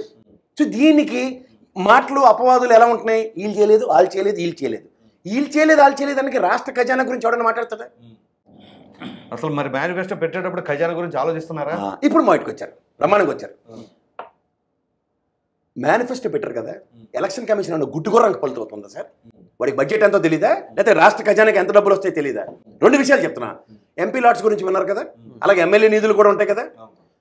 ఎలక్షన్ కమిషన్ ప్రతి నియోజకవర్గానికి ఈ 5 ఏళ్ల టర్న్యూర్లో నీ ఎంపీ ఎమ్మెల్యే నిధులు ఇవ్వచ్చాయి, దీన్ని ఈ విధంగా వినియోగించబడ్డారు, వీడి పని చేశాడు చేయలేదని మనకి ఎక్కడైనా డిస్ప్లే ఉందా? ఏ సార్ ఎలక్షన్ కమిషన్ చేయవలసిన పని ఏదైనా ఒక్కటని చేస్తుందా? చెప్పండి సార్. అదే నేనుంటుంది ఇప్పుడు పార్టీని మనం ఇప్పుడు రేవంత్ రెడ్డి గారు వచ్చి నేను శ్వేతపత్రం ఇస్తాను అంటున్నాడు. ఈ శ్వేతపత్రం ఇచ్చే దౌర్భాగ్యం ఎందుకు? మనకి ప్రైమ్ అఫేర్స్ ఫిగర్స్ ఏంటి? ఆర్బీఐ ఇచ్చిన లోన్లు, కార్పొరేషన్ల త్రూగా వచ్చిన లోన్లు, ఇవన్నీ గవర్నమెంట్ ఆధీన సంస్థల నుంచి వచ్చినవే కదా. మూడోది ఇక్కడ మీకు నిట్టనిల్లుగా చెప్పాల్సింది ఏంటంటే మనం ప్రవేశపెట్టే బడ్జెట్లు. నాలుగోది ఎఫ్ఆర్బిఎం లిమిట్లు. ఎఫ్ఆర్బిఎం లిమిట్లు దాటి ఎవరైనా డబ్బులు తెస్తున్నాడంటే ఓ లిస్ట్ ఇస్తుంది మన మొహం మీదకి, ఈడు 8వ ప్లేస్లో ఉన్నట్ట ఆడు 6వ ప్లేస్లో ఉన్నాడట అని. ఇది మనం చచ్చినట్టు నమ్మాలి. ఆర్బీఐ ఇంతే డబ్బులు ఇచ్చామని స్టేట్మెంట్ ఇస్తుంది, కానీ ఇక్కడ అవుట్ ఆఫ్ ద బాక్స్ మాట్లాడుతున్న చర్చలకి మనం ఎలా జస్టిఫై చేస్తాం చెప్పండి. మూడోది కార్పొరేషన్ విషయంలో కూడా ఉదాహరణకి తెలంగాణ ఆంధ్రప్రదేశ్లో బ్రెవరేజ్ కార్పొరేషన్స్ త్రూగా అప్పు తెచ్చారు 20,000 కోట్లు. ఎలా ఉంది సార్ ఫిగర్ ఎండానికి? 20,000 కోట్లు అప్పు చేసేసారు లబోదిబో. కానీ దానికి 2 విడతల్లోనే 4,000 కోట్లు ఇచ్చారు. అంటే 8,000 కోట్లే ఇప్పుడు రాష్ట్ర ఖజానాకి వచ్చింది. సే ఫర్ ఇన్స్టెంట్ ఇక్కడ కూడా తెలంగాణలో కూడా 25 నిన్న 57 మందిని ఎత్తావతలు ఇచ్చేసారు కదా. ఈ కార్పొరేషన్లో చేసిన అప్పులు దానికి ఒక సర్టన్ లిమిట్ ఉంటుంది. దీనికి ప్రజలకు ఇంకా అర్థమయ్యే భాషలో చెప్పాలంటే సే ఫర్ ఇన్స్టెంట్ మీరు జీతం తెచ్చుకుంటున్న ఉద్యోగి అండి, మీరు ఒక ఇల్లు కట్టుకోవాలి, మీకు ఎంతసేపు ఇస్తారు? 45 times or 65 times of your salary మీకు అప్పుగా ఇస్తారు. దేనికి ఇస్తారు? మీరు తిరిగి రీపే చేస్తారు. ఇప్పుడు ఏ కార్పొరేషన్ అయినా సరే వాడు సంపాదించే మార్గాన్ని తిరిగి రీపే చేయగలడు అన్నదానికే లోన్ ఉంటుంది. ఇప్పుడు ఉదాహరణకి హౌసింగ్ లోన్ మనం తీసుకుంటే ఎంత రీపేమెంట్ చేస్తాం సార్? అసలు కడతామా వడ్డీ కడతామా? వడ్డీ కట్టి తర్వాత అసలు కడతాం కదా. అంటే మనకి ఇంత నువ్వు సంపాదిస్తావన్న సామర్థ్యాన్ని బట్టి అది అప్పిస్తున్నాడు కదా కదా. ఇందులో నేలమాలగిల్లు ఇవన్నీ కథలన్నిటికీ మనం ఎంతకని జస్టిఫై చేస్తాం చెప్పండి. ఇక్కడ మీకు తెచ్చింది ఎంతరా బాబు? 20,000 కోట్లు అప్పు చేసేట 20,000 కోట్లు అప్పు చేసేటంటే ఎవరికి చెప్తాం సమాధానం? 8,000 కోట్లే వచ్చాయి. సో అలా ప్రతి దానికి మీరు కేటగరైజేషన్స్ చేసుకుంటే ఇవాళ రేవంత్ రెడ్డి గారు రాగానే రైతు బంధుకి ఇవ్వలేరు. ఎగ్జాంపుల్ నేను ఎందుకు చెప్తానంటే రైతు బంధు ఇవ్వలేరు అన్నది కాదు కదా. రైతు బంధు ఇవ్వడానికి 15,000 ఉన్న 10,000 5,000 ఎన్హాన్స్ చేసినప్పుడు ఎలక్షన్ కమిషన్ ఏ ప్రాతిపదిక మీద ఇస్తుంది? ఇక్కడ తెలంగాణ బడ్జెట్ మనకి రాష్ట్రానికి 1,77,800 కోట్లు ఈ ప్రణాళికలు 6 అనౌన్స్ చేసిన వాటికి కావాలంటే దానికి రాష్ట్ర ఖజానా సపోర్ట్ చేసింది 1,34,600 కోట్లు వస్తుంది. ఈ డిస్పారిటీని జవాబుదారీతనం ఉన్న స్వతంత్ర ప్రతిపత్తి కలిగిన ఎలక్షన్ కమిషన్ లాంటి వ్యవస్థలు ప్రశ్నించకపోతే ప్రజల పరిరక్షణకి ఎవరు వస్తారు? రైట్. ఎలక్షన్ కమిషన్ ప్రశ్నించాలంటున్నారు. ఎలక్షన్ కమిషన్కి వాళ్ళు ఇచ్చిన గైడ్ లైన్స్లో మీరు ఇలా ప్రశ్నించాలని వాళ్ళకి ఏమన్నా కాన్స్టిట్యూషన్లో చెప్పుండారు. తనంతట తానుగా ఎలక్షన్ కమిషన్ చేయలేదు కదా. వాళ్ళ 5 ఏళ్ళ మీరు ఎలక్షన్ నేను అంటుంది అదే, 5 ఏళ్ళ వాళ్ళు జీతాలు వేస్తారు. సరే మీరు ప్రశ్నిస్తున్నప్పుడు ప్రజల పక్షాన్ని మాడుతున్నప్పుడు వినండి. ఇక్కడ ఏంటంటే ఎంపీ లాట్స్ అన్నవి ఏ ప్రాతిపదికకు ఇస్తారు, ఎమ్మెల్యే లాట్స్ ఏ ప్రాతిపదికకు ఇస్తారు. ముఖ్యమంత్రికి దయాదక్షిణతో 2 కోట్లు ఇస్తున్నట్టు ఏమైనా పాకెట్ మనీ ఇస్తున్నాడా ఖర్చు పెట్టుకోవడానికి? అక్కడ నిరంతరం పంచాయతీ వ్యవస్థకి కేంద్ర ప్రభుత్వ నిధులు వస్తున్నాయని చెప్తున్నారు. సర్పంచ్కి డబ్బులు రాలేదని దానికి కేంద్ర ప్రభుత్వ జవాబుదారీతనం ఎక్కడి నుంచి ఉంది? రీరూటింగ్ అవుతుందంటే ఇవాళ నేను అంటుంది ఏంటంటే బిఫోర్ ఎలక్షన్స్ ఇవాళ మనకి ప్రజలకి ట్రాన్స్పరెన్సీ ఎక్కడ ఉంది సార్? ఒక నియోజకవర్గంకి ఏ అభివృద్ధి జరిగింది, ఒక నియోజకవర్గానికి ఎన్ని డబ్బులు కేంద్ర రాష్ట్ర ప్రభుత్వాలు ఇచ్చాయి, వీటికి లెక్క వీడు ఏం ఖర్చు పెట్టాడు అంతేనా? లేకపోతే ఏ బేసిస్లో వాడిని ఎలిమినేట్ చేస్తున్నాం మనం? వీడు తెలుగుదేశాన్ని ఎలిమినేట్ చేస్తున్నావా, లేదా కాంగ్రెస్ని ఎలిమినేట్ చేస్తున్నావా, బీజేపీని ఎలిమినేట్ చేస్తున్నావా, వైఎస్ఆర్సీపీని ఎలిమినేట్ పారామీటర్స్ ఉంటాయి కదా. ఆ పారామీటర్స్ ప్రజలకు ఎక్కడ వస్తున్నాయి? సార్ ఇప్పుడు మీరు చెప్తున్నట్టుగా ఎలక్షన్ కమిషన్ క్లియర్గా మానిటర్ చేయట్లేదు. మానిటర్ చేయకపోతే వీళ్ళు ఇష్టం వచ్చినట్టు వీళ్ళు మేనిఫెస్టోలు పెట్టేసుకొని ప్రజల్ని మోసం చేస్తున్నట్లేగా సార్. నేను అంటుందంటే ప్రజలకి నేను చదువుకున్నాను కాబట్టి నాకు రాష్ట్ర ఖజానాకి ఎంత వస్తుందో తెలియదు, లేదా మీరు జర్నలిస్ట్ కాబట్టి మీరు చెప్తే 10 మంది తెలుసు వింటారు. కానీ ఇప్పుడు ఎలక్షన్స్ జరుగుతున్నప్పుడు ఇది గుర్తు ఇదంతా డిస్ప్లే చేస్తున్నారు కదా. ఇక్కడ మనం క్యాండిడేట్స్ని పికప్ చేసుకోవడానికి ఉదాహరణకి మీరే నిలబడ్డారు, ఒక సీనియర్ జర్నలిస్ట్ కమిట్మెంట్తో ఎన్నోళ్ళ బట్టో సొసైటీకి పనిచేస్తున్న వ్యక్తి. మీ ప్రొఫైల్ ఎక్కడైనా దాని మీద ఉంటుంది సార్? మీకు ఇచ్చిన ఏదో ఒక పెన్నో కాగితమో గుర్తు అండ్ మీ పేరు, మీ ప్రొఫైల్ ఎవరికి తెలుసు? ఇక్కడ మీకు ఉదాహరణకి కాంగ్రెస్ వాడో, లేదా బీజేపీ వాడో, లేదా వైఎస్ఆర్సీపీ వాడో, లేదా తెలుగుదేశం వాడో, లేదా టీఆర్ఎస్ పార్టీ వాడో మీకు నచ్చాలని ఏమైనా రూల్ ఉందా పార్టీ పరంగా? తర్వాత నెక్స్ట్ నోటాకేస్తున్న ఓటుకి ఎవడైనా సరే గెలిచినోడు కానీ లేకపోతే ఎలక్షన్ కమిషన్ కానీ ఎందుకు మీరు డిసెంట్ తెలియజేశారని అడిగిన ఉదంతాలు ఏమైనా ఉన్నాయా? చెప్పండి సార్. ఇప్పుడు నోటా అన్నది దేనికి పెట్టారు? ఏదైనా ఆటలాడుకునే వస్తువా బటన్ నొక్కేసుకోవడానికి? సేఫ్ రెసిడెంట్ కొన్ని గ్రామాలు బహిష్కరిస్తాయి సార్ ఎలక్షన్స్. నిన్న ఎలక్షన్స్లో ఎంఆర్ఓ వెళ్ళి బతిమాలుకొని ఓట్లు వేయించాడు. దీనికి ఆఫ్టర్ ఎలక్షన్స్ జవాబుదారీతనం ఉన్నది ఎక్కడ? ఒక సంబంధిత ముఖ్యమంత్రి కానీ లేకపోతే సంబంధిత ఆ ప్రాంతం ఎమ్మెల్యే కానీ లేకపోతే గెలిచినోడు గతంలో మీరు నాకు ఓట్లు లేదు కాబట్టి నేను ఎందుకురా మీరు చూడాలి అన్న ఉదంతాలు ఎన్ని ఉన్నాయో మీకు తెలుసు కదా సార్. మీరు సీనియర్ జర్నలిస్ట్, మీరు నాకు ఓట్లు లేదని అంటే రెసిప్రొకేటివ్ యాటిట్యూడ్లో ప్రవర్తిస్తున్న ఎమ్మెల్యేలు ఎంపీలని మీరు లాంటి వాళ్ళు చూసి కూడా అలాంటి వ్యవస్థకు గురవుతున్న ప్రజల తరఫున గలం వినిపించడానికి వ్యవస్థలు కూడా సపోర్ట్ చేయకపోతే ఎవరు? ఇప్పుడు మంచి పాయింట్ చెప్పారు మీరు, జవాబుదారీతనం అన్నారు. ఇదే జవాబుదారీతనం ఇప్పుడు పదవిలో ఉన్న వాళ్ళు అంత బాధ్యతగా చేస్తున్నారా? ఏ విషయమైనా సరే. ఇప్పుడు మీకు నేను హామీ ఇచ్చా సిపిఎస్ రద్దు చేస్తున్నానని, సిపిఎస్ రద్దు చేయలేకపోయాను, ఇదిగో ఈ కారణాలు అని చెప్పేసి ఏ రోజైనా ముఖ్యమంత్రి చెప్పారా? అదేమంటే ముఖ్యమంత్రి ఎలా చెప్తాడు అని కూడా అంటారు. సరే కదా. దానికి కంటిన్యూషన్ గానా అది ఒక ప్రశ్న. మీరు ఎలక్షన్ కమిషన్ కానీ మిగతా వ్యవస్థలు కానీ సరిగ్గా పనిచేయలేదు అంటారు. మరి పార్టీలు కరెక్ట్గా పనిచేస్తున్నాయంటారు? ఎందుకంటే సుప్రీంకోర్టులో కూడా ఉచితాలు ఇవ్వచ్చా లేదా అనే అంశం మీద జస్టిస్ ఎన్వి రమణ ఉన్నప్పుడే కేసు పడింది. చెప్తున్నా అదే కంటిన్యూ చెప్తున్నా. కేసులు వేసేసి పోయాడు ఆయన కూడా, సంవత్సరంలో తేల్చేసి పోండి ఇది చెప్పేసి ప్రశ్న పూర్తిగానండి. డిఎంకే వంటి పార్టీలు లేదంటే వైసీపీ వంటి పార్టీలు మేము ఉచితాలు ఇస్తున్నాం తప్ప ఉచితాలు అనుచితం కాదు ఇవ్వాల్సిందని చెప్పేసి అఫిడవిట్లు దాఖలు చేశాయి. విజయసాయి రెడ్డి వంటి వాళ్ళు మేము ఉచితాలు ఇస్తున్నాం తప్ప అనుచితంగా ఏమివ్వట్లేదని చెప్పేసి ట్విట్టర్లో పెట్టారు, అఫిడవిట్ రూపంలో వీళ్ళంతా పెట్టారు. అంటే పార్టీలని మాత్రం పక్కన పెట్టేసి కేవలం ఎలక్షన్ కమిషన్ మాత్రమే వాళ్ళ బాధ్యత కరెక్ట్గా నిర్వర్తించాలంటే ఎంతవరకు న్యాయం ఇది? అయిపోయింది కదా. పార్టీలు అంటే వాళ్ళు ఇచ్చిన మేనిఫెస్టోకి ప్రభావితం ఎలక్ట్ అవుతుందోరు ప్రజలు. రెండోది ఏంటి, నమ్మి మోసపోతుందోరు ప్రజలు. మూడోది ఏంటి, ఇస్తామని దానికి గ్యారంటీ ఏదన్న దాంట్లో వ్యవస్థలే కదా ప్రతిస్పందించి ఇది చెప్పాడు కబుర్లు, ఈ మేనిఫెస్టోకి వీడికి ఫైనాన్షియల్ ఎబిలిటీ ఇది మీరు ప్రజలు తెలుసుకోండి ఎలక్షన్ కమిషన్ డిక్లేర్ చేస్తుందా లేదా? Simple sir. అలాగే మీకు ఇందాక మీరు ఇంకోటి అడిగారు, నేను ఇందాక దీనికన్నా ముందు ఆన్సర్ చెప్పిన దాంట్లో యూనివో డిజైన్ చేసిన ప్రోగ్రాంలో పిక్ చేస్తున్నప్పుడు కేంద్ర రాష్ట్ర ప్రభుత్వాల సమన్వయం ఏది? There is no option left. ఈ నవరత్నాలు నేను చేస్తానన్నాడు జగన్మోహన్ రెడ్డి. దీనికన్నా ముందు ప్రొయాక్టివ్గా కేంద్ర ప్రభుత్వం మీరు నేను రాష్ట్ర బడ్జెట్ మీద ఇంతే ఉంది ఇది ఉంది అని సమన్వయపరుచుకున్న ఉదంతం ఏమైనా ఉందా? అదే ఆర్బీఐ లాంటి వ్యవస్థ ఉదాహరణకి ఉచితాలకే ఇస్తున్నాం అన్నది ప్రభుత్వాధీన వ్యవస్థే కదా అది. వాళ్ళకి సెంట్రల్ గవర్నమెంట్ ఒక చెక్స్ అండ్ బ్యారియర్స్ క్రియేట్ చేయాలి కదా. అవేవి లేకుండా మీరు నేను మనం చర్చించుకుంటే సమాధానం ఎవరు మళ్ళీ వ్యవస్థే కదా. నేను రేపు వచ్చి మళ్ళీ చెప్తాను వాళ్ళు పరిధిలోనే ఇచ్చారటండి, వాళ్ళు ఇచ్చిన గజెట్ అదే నేను అంటున్నాను. ఇప్పుడు అదే నేను అంటుంది దీనికి సార్ మళ్ళీ మీరు ఇంత దౌర్భాగ్యంగా ఉన్నప్పుడు మీరు ఎలా ఇస్తారు? అసలు మీరు ఇచ్చిన ఇదే కరెక్ట్ కాదని చెప్పేసి కోర్టు అనే చెప్పాలి, ఎలక్షన్ కమిషన్ అనే చెప్పాలి. మీరు జాగ్రత్తగా వినండి. క్రానికల్ ఆర్డర్లో చూడండి, యూనివో డిజైన్ ప్రోగ్రామ్ చచ్చినట్టు కేంద్ర రాష్ట్ర ప్రభుత్వాలు అనుభవించాలి. 9 తీసుకున్నాడు ఈయన. ఈ 9కి నేను ఇస్తానని కూర్చున్నాడు. ఎంత ఇచ్చాడో తెలుసా మీకు? 5 సంవత్సరాలు ఉన్న ఒక ప్రభుత్వంలో ఒక సంవత్సరం బడ్జెట్ కేవలం సంక్షేమం ఇచ్చాడు 2,34,000 కోట్లు. ఒప్పుకుంటారా? ఇది ఎక్కడి నుంచి వచ్చింది? మీరు నేను ప్రత్యక్ష పరోక్ష పన్నులు కట్టింది. ఆ పన్నులు కూడా గత ప్రభుత్వంతో పోలిస్తే ఇప్పుడు ఎంత పెంచారు కూడా చూడాలి సార్. మళ్ళీ మీకు చెప్తున్నాను, ప్రభుత్వం పన్నులు పెంచుతున్నప్పుడు పన్నులు కడుతున్నారు ప్రజలే కదా. ప్రజలు ఈరోజు ఒక మాట చెప్తున్నారు కదా, భయం ఈ ప్రభుత్వం అంటే భయం పెట్టిస్తున్నారు అని. ప్రజల యొక్క సమూహం గురించి ఏమైనా తెలుసా సార్? తెలంగాణ ఉద్యమంలో ఎత్తి కొదేశారు ఒక్కొక్కరిని. అలా నీకు 7 సార్లు విద్యుత్ ఛార్జీలు పెంచబడితే ఆంధ్రప్రదేశ్లో తేలుకుట్టినట్టు కూడా వాడికి లేదు. ఎవరికి? ప్రజల మాట దేవుడు కష్టపడుతుంది, వాళ్ళకి దండం పెట్టలే. అపోజిషన్ పార్టీలు గతంలో జస్ట్ విద్యుత్ సంస్కరణలు మీకు తెలుసా, తొక్కించాడు, చంపేశాడు, కాల్చేశారని చెప్పి ఈ కమ్యూనిస్ట్ పార్టీలలో ఊగిపోయి ఉనికే లేని వాళ్ళు కూడా ఊగిపోయి చచ్చిపోయి 20 ఏళ్ళ తర్వాత దాకా ధైర్యం చేయలేపారు ఎవరు రాష్ట్ర ఛార్జీలు పెంచడానికి. దాని గురించి ఎవడని చెప్పి నాదుడు ఉన్నాడా? సంస్కరణలకి విద్యుత్ ఛార్జీలు పెంచడానికి కూడా తేడా తెలియకపోతే ఎవరు దాని గురించి చెప్పాలా? అదే ఎవరు చెప్పాలా?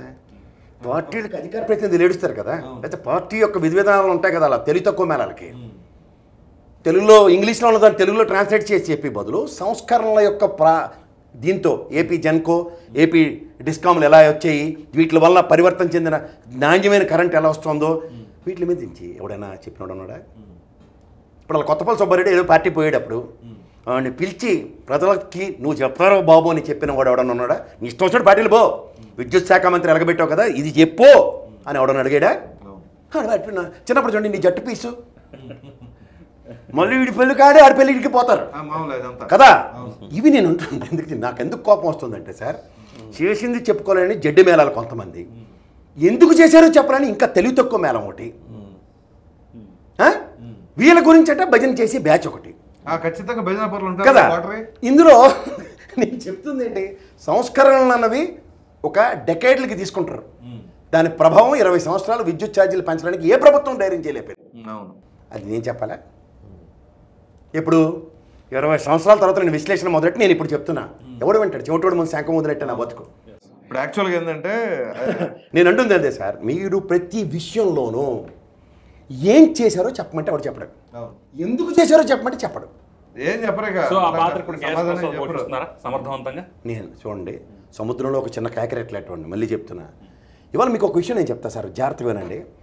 ఇప్పుడు ఒక కంటెస్ట్ ఏంటంటే అభివృద్ధి అన్నది జరిగిందని గత ప్రభుత్వం అనుకుంటే, నేను ఒక మీకు విషయం చెప్తా. టీడీపీ లీగల్ సెల్ ఒకటి కూర్చోపెట్టి అందరికీ బిల్లులు ఇప్పించారు కదా. అంటే దాని అర్థం ఏంటి సార్? గతంలో చేసిన పనులకు బిల్లులు రాలేదు, లీగల్ యాక్షన్ పరంగా బిల్లులు పే చేశారు. మీరు మీ భార్య పేరు మీద ఇల్లు కట్టరు అనుకోండి, అర్థమయ్యే భాషలో ఈఎంఐలు మీరు కడుతూ ఉంటారు. సడన్గా మీ వైఫ్ నేను ఇల్లు కొన్నానని చెప్పారు అనుకోండి, మీ మనోభావాలు ఎలా ఉంటాయి? బాధగానే ఉంటామండి. ఇదేంటి నా పేరు లేకుండా మా ఆవిడ ఇల్లు అంటుందని ఎగ్జాంపుల్ చెప్తున్నా. అలా ఒక అభివృద్ధికి నిరంతరం, ఇప్పుడు రాష్ట్ర విభజన అప్పుడు 1,38,000 కోట్లు ఆంధ్రప్రదేశ్ నెత్తిన పెట్టారు. ఏది 38,000 కోట్లు వడ్డీ, 97,000 కోట్లు. అప్పుడు 10 ఏళ్ల ప్రస్థానంలో తెలుగుదేశం ఉందా? లేదు. ఇక్కడ బీఆర్ఎస్ పార్టీ ఉందా? వీళ్ళకి కూడా నెత్తిన పిడుగుల పాటు అప్పు పడిసిపోయారు కదా. ఇవన్నీ నెక్స్ట్ ప్రభుత్వం వచ్చిన వీళ్ళు చచ్చినట్టు కలో గంజ దాకా అప్పులు తీర్చుకుంటూ పోయారు కదా. అలా నెక్స్ట్ ప్రభుత్వం కూడా కంటిన్యూసే కదా. దీనికి ఇంకా అర్థమయ్యే భాషలో రిట్ ఆఫ్ మ్యాండమస్ అని తీర్పు వచ్చారు కదా ఆంధ్రప్రదేశ్ హైకోర్టు. అంటే ప్రభుత్వం ఉన్నది నిరంతర ప్రక్రియ. ఇప్పుడు నేను ఏం చేసినా, నెక్స్ట్ వాడు వచ్చి ఏం చేసినా జవాబుదారితనం ఇప్పుడున్న ప్రభుత్వమే ఇవ్వాలి.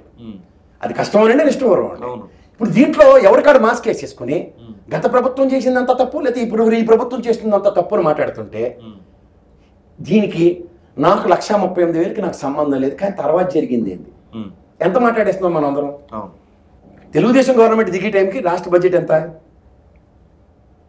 2,34,000 కోట్లు అప్పుతో. ఓకే, 3 లక్షల చిల్డ్రన్ ఉన్నారు అప్పుడు. కానీ పాత దరిద్రం ఎంత? 1,38,000 కోట్లు. ఈ ఎడ్డిమాలో ఒకళ్ళు యనమల రామకృష్ణ కూర్చుని గుంపటంగా కూర్చుంటాడు కదా, గబగబా చెప్పాలి కదా, ఇది ఇంత బయట ఇంత అప్పు చేసి చచ్చాము, ఇది ఇంత తగలడింది, దీనివల్ల అమరావతి బాండ్స్తో ఏం కట్టి చచ్చాము, లేకపోతే పోలవరం బాండ్స్ తెచ్చాము, దాంతో ఏం పని చేసాము. పోలవరం బాండ్స్ మీకు తెలుసు కదా, 72% క్లెయిమ్ చేసుకుంటున్నారు కదా. వాళ్ళు ఎంత మాలోకాలంటే ఇక్కడ కాళేశ్వరం కదే చేస్తే కేసీఆర్కి 10 మంది, అక్కడ పోలవరం కానీ చంద్రబాబుకి 7 మంది. ఇప్పుడు మీకు విషయం చెప్తా, పోలవరం బాండ్లు లేకపోతే పోలవరం కన్స్ట్రక్షన్కి డబ్బులు ఇప్పుడు నెక్స్ట్ గవర్నమెంట్కి గోపేటలో 4,400 కోట్లు వచ్చాయి కదా. అప్పుడు ఈ ట్రాన్స్లేటర్లు అందరూ ఏమైపోయారు? మేము చేస్తేనే కదా 4,400 కోట్లు ఈ ప్రభుత్వానికి వచ్చాయని. ఇప్పుడు మనం తట్టడం మట్టేయలేదు, ఏమీ చేయలేదు అంటున్నాడు కదా. ఇప్పుడు ఎవడైనా సరే వాళ్ళ డబ్బులతో మన డబ్బులతో కట్టి వాడు మళ్ళీ దేహి అని అడుక్కొని వెనక్కి వచ్చిన తర్వాత ఈ ప్రభుత్వానికి కడుపు కన్నమే తింటది కదా. నాకెందుకు వచ్చింది తలకాయ? అంత చచ్చిపోయి నానా సావులు చెప్తాను. చంద్రబాబు నాయుడికే 72% కట్టినండి దొంగ అన్నాడు. ఏటీఎం మొత్తం వాడేసాడు నా డబ్బులు. నేను ఏ వెనకంలో నగరాచిన 4,400 కోట్లు కొత్త ప్రభుత్వం రాగానే ఇచ్చిన తర్వాత ఈయన ఎందుకు వచ్చింది? పోనీ నాకేమైనా సూపర్వైజన్ ఇస్తావా? పోనీ గత ప్రభుత్వం దుమ్మెత్తిపోసి ఈ ప్రభుత్వం 787 కోట్లు తగ్గించి ఇచ్చింది టెండర్. ఆడంతా ఎడ్డుమాలకం కూడా చూడండి, కొత్త టెండర్ చేసేవాడు కట్టేసాను అన్నాడు. 787 కోట్లు కట్టేసాను అన్నాడు ఇవ్వాలి కదా. వాటితో కూడా తట్టమట్టి అయినవారు. వీళ్ళు పోలవరం ఆగిపోయిందని వీళ్ళు బతిన. మరి ఎన్ని తెలియకుండానే అనిల్ కుమార్ యాదవ్ ఛాలెంజ్ చేశాడు అసెంబ్లీలో. అట్లేం పోయింది సార్, నాకేం పోయింది? ఇరిగేషన్ మినిస్టర్ కదా, నాకేం పోయింది? జవాబుదారితనం అంటే ఇదే. మరి ఏం జవాబుదారి? బాగా చెప్పారు సార్ మీరు. అనిల్ కుమార్ యాదవ్ అమాయకుడు కాబట్టి ఇంకా ఆపటేసి సామాన్ చెప్పాడు. మా దేవుని అయితే రోజు ఇనప కుర్చీలు ఉండి పూర్వం ఫోల్డింగ్ చైర్స్ అంటారు, అవి వేసి కూర్చుని పెద్ద మేస్త్రి కన్నా దారుణంగా పనిచేసి చేశాడు. అక్కడ అవుట్కమ్ వాళ్ళ బాస్కి ఏమో ఏటీఎం మొత్తం డబ్బులు ఎత్తేసారని ఆయన ఏమో ఫామ్ హౌస్లు కొనిచ్చాడు, ఇవి కొనిచ్చాడు, అవి కొనిచ్చాడు, ఆయన మీద అబాస్పాలు అయిపోయి వీళ్ళు కేంద్ర ప్రభుత్వం పనికి వీడి జవాబుదారీ తెరవేయండి. మరి అదే కదా ఇప్పుడు అంబటి రాంబాబు అంటాడు పోలవరం అంటే ఎప్పుడైతే అప్పుడు అంటాడు. ఇప్పుడు బాక్రానాంగల్ ప్రాజెక్ట్ ఎక్కడో కట్టారు సార్, అసలు నాగార్జున సార్ ప్రాజెక్ట్ కట్టారు సార్. అవన్నీ జాతీయ హోదా సంతరించుకున్న ప్రాజెక్టులు. ఈ ఆయనలో బీజేపీ ఆయన ఆడగట్టకపోతే ఈయన మీకు కమ్ము దొరికాడని అనిల్ కుమార్ యాదవ్ అంబటి రాంబాబు తిట్టి లేదా గతంలో మొత్తం డబ్బులన్నీ తీసాడు దేవుని నోమ తిడుతుంటే మనం ఒక ఆంధ్రప్రదేశ్ పౌరులుగా మనల్ని ఎందుకు తిట్టుకుంటున్నారు అని ఎవరైనా ప్రశ్నిస్తారు. ఫస్ట్ పాయింట్ అదే ఇందాక అడుగుతుంది ఏంటంటే యాక్చువల్ గా ఇప్పుడు ఎంపీలు ఉన్నారు, గత ప్రభుత్వ హయాంలో కావచ్చు ఆల్ పార్టీ మీటింగ్ ఎప్పుడైనా పెట్టారా? ప్రత్యేక హోదా దేనికి పెట్టాలి? స్పెషల్ ప్యాకేజ్ దేనికి పెట్టాలి? దేనికి పెట్టాలండి సార్? స్పెషల్ ప్యాకేజీ మీరు మరీ ఘోరంగా ఉన్నారు సార్. నేను ఇవ్వను అవతలపడే 25 మంది ఎంపీలు అడుగుతుంటే ఎవరండి కమ్యూనిస్ట్ పార్టీ ఉనికి లేని పట్టుకొచ్చి గెలిపేస్తాం ఇక్కడ సెలరైపోతాడు. కనీసం జగన్మోహన్ రెడ్డి గారు వచ్చిన తర్వాత 22 మంది ఎంపీలు అండి అవునండి వెళ్ళారు. Steel plant policy matter sir Vizag 5 రోజులు జోనా ఆంధ్రప్రదేశ్ పేరే లేదే చెప్పారు కదా, దానికి అక్కడికి వెళ్ళి సపోర్ట్ చేస్తున్నాం మనం. భలే చెప్పారు సార్. ఇప్పుడు ఈ పాట గంజి నీళ్ళు కూడా తాగనివ్వరు ఎవరిని. గత ప్రభుత్వం పోరాటం చేసి రాముడు బాణాలు కొట్టించారు వాళ్ళకి. నేను అంటుంది అదే ఏం సాధించారు సార్ వాళ్ళు ఆల్ పార్టీ మీటింగ్ పెట్టలేదు, దీని మీద వైసీపీ వాళ్ళు కలుపుకోలేదు. భలే చెప్పారు సార్. వాళ్ళు కలుపుకున్నారా? ఆల్ పార్టీ మీటింగ్ జేబీ మా శ్రవణ్ని అలా ఇక్కడేమో కమ్యూని కోడిమొక్కలు నారాయణని వీళ్ళని పిలుచుకుని మీరు ఆల్ పార్టీ మీటింగ్ వీళ్ళు ఇక్కడ ఊగిపోయి పార్లమెంట్ లో నువ్వు మాట్లాడు అంటే మన ఆంధ్రప్రదేశ్ చెప్పారు. ఎవరికి పౌరుషం కావాలా? మన ఆంధ్రప్రదేశ్ లో ఎవరికి పౌరుషం కావాలా? మన ఆంధ్రప్రదేశ్ లో ఉన్నదంతా అసమర్థ నాయకులు అని చెప్పేసి అంటున్నారు. చచ్చినాను మరి నేను ఎందుకు అంటున్నాను? ప్రజలు ఎన్నుకున్నాడు అసమర్థ నాయకులు ఎలా అవుతారు? సార్ ప్రజలు ఎన్నుకుంటే ప్రజలు ఏ విధంగా ఎన్నుకున్నారు, అసలు ఏం చేస్తారని ఎన్నుకున్నారు, వాళ్ళు దానికి న్యాయం చేయగలుగుతున్నారా? సరే మరి చేయలేకపోతే అసమర్థంగా ఏం న్యాయం చేయట్లేదు. మీకు ఏం కష్టం వచ్చింది అక్కడ? మరి పోలవరం ఒక బడ్జెట్ 2,34,000 కోట్లు బడ్జెట్ సాలునా సంక్షేమం చేస్తే సచివాలయ వ్యవస్థలో ప్రతి ఒక్కరికి ఒక కాగితం ఇచ్చి జవాబుదారీతనం చేస్తుంటే ఏం చేయలేదంటే మెగా డిఎస్సీ అన్నారు. ఒక డిఎస్సీ పడిందా? పడదు. మరి మెగా డిఎస్సీ మాట ఎందుకు ఇచ్చారు? అయిపోయింది కదా. ఇప్పుడు మాట్లాడదాం. చెప్పండి. ఈ తెలంగాణ గవర్నమెంట్ పోయింది చూసాం కదా, గతంలో తెలుగుదేశం గవర్నమెంట్ పోయింది చూసాం కదా, ఇప్పుడు వైఎస్ఆర్సీపీ ప్రభుత్వం చూస్తున్నాం. అవును, ఇప్పుడు కాంగ్రెస్ కొత్తగా వచ్చింది. బాగా చెప్పారు సార్. మీరు చదువుకున్నారు, నేను చదువుకున్నా. మనం డిగ్రీ చదివిన టైంలో ఎన్ని ఆర్ఆర్బీలు పడేవి, ఎన్ని స్టాఫ్ సెలక్షన్ కమిషన్ పడేవి, ఎన్ని బిఎస్ఆర్బీలు పడేవి, ఎన్ని జాతీయ స్థాయిలో యూపీఎస్సీ నెంబర్లు కానీ ఇవన్నీ. ఇప్పుడు యూపీఎస్సీ ఎగ్జామ్ తప్ప సివిల్స్కి ఇంకే నోటిఫికేషన్ పడుతున్నాయి సార్ చెప్పండి. నేను ఎందుకు అడుగుతున్నానంటే ఇవాళ సెంట్రల్ గవర్నమెంట్ పాలసీలో రైల్వేలో అడపతడప పడుతున్నాయి. పడతాయి, అవును. ఏం పెన్షన్ బొంగు ఉండదు, కాసాలైడ్ పే. సరే, ఏదో వైజాగ్ స్టీల్ ప్లాంట్ ఏదో ఒకటి నోటిఫికేషన్ పడుతుంది కదా. నడవాలి కదా, ఇంకా అదాని కూడా ఏదైనా పెట్టేదాకా రైల్వే వ్యవస్థ నడవాలి కదా. ముసలి రిటైర్ అయిపోయిన తర్వాత ఎక్కడో ఎంతమంది పని చేస్తున్నారో, మీ నాన్నగారు ఆయనలో స్టేట్ గవర్నమెంట్ సెంట్రల్ గవర్నమెంట్ అయితే మా నాన్నగారు కూడా సెంట్రల్ గవర్నమెంట్ ఎంప్లాయ్, ఎలాంటి పని ఉండేదో ఏం చేసేవారో నిశ్చితంగా చూసిన వాళ్ళమే. మీరు చూసినారు, నేను చూసాను. ఏం సార్? సో ఇక్కడ మీకు స్కూల్ కుదించేస్తున్నారు, పక్కన జాతీయ స్థాయిలో బ్యాంకులన్నీ కుదించేసి హైక్ చేసేసారు, రిక్రూట్మెంట్లు ఆపేశారని.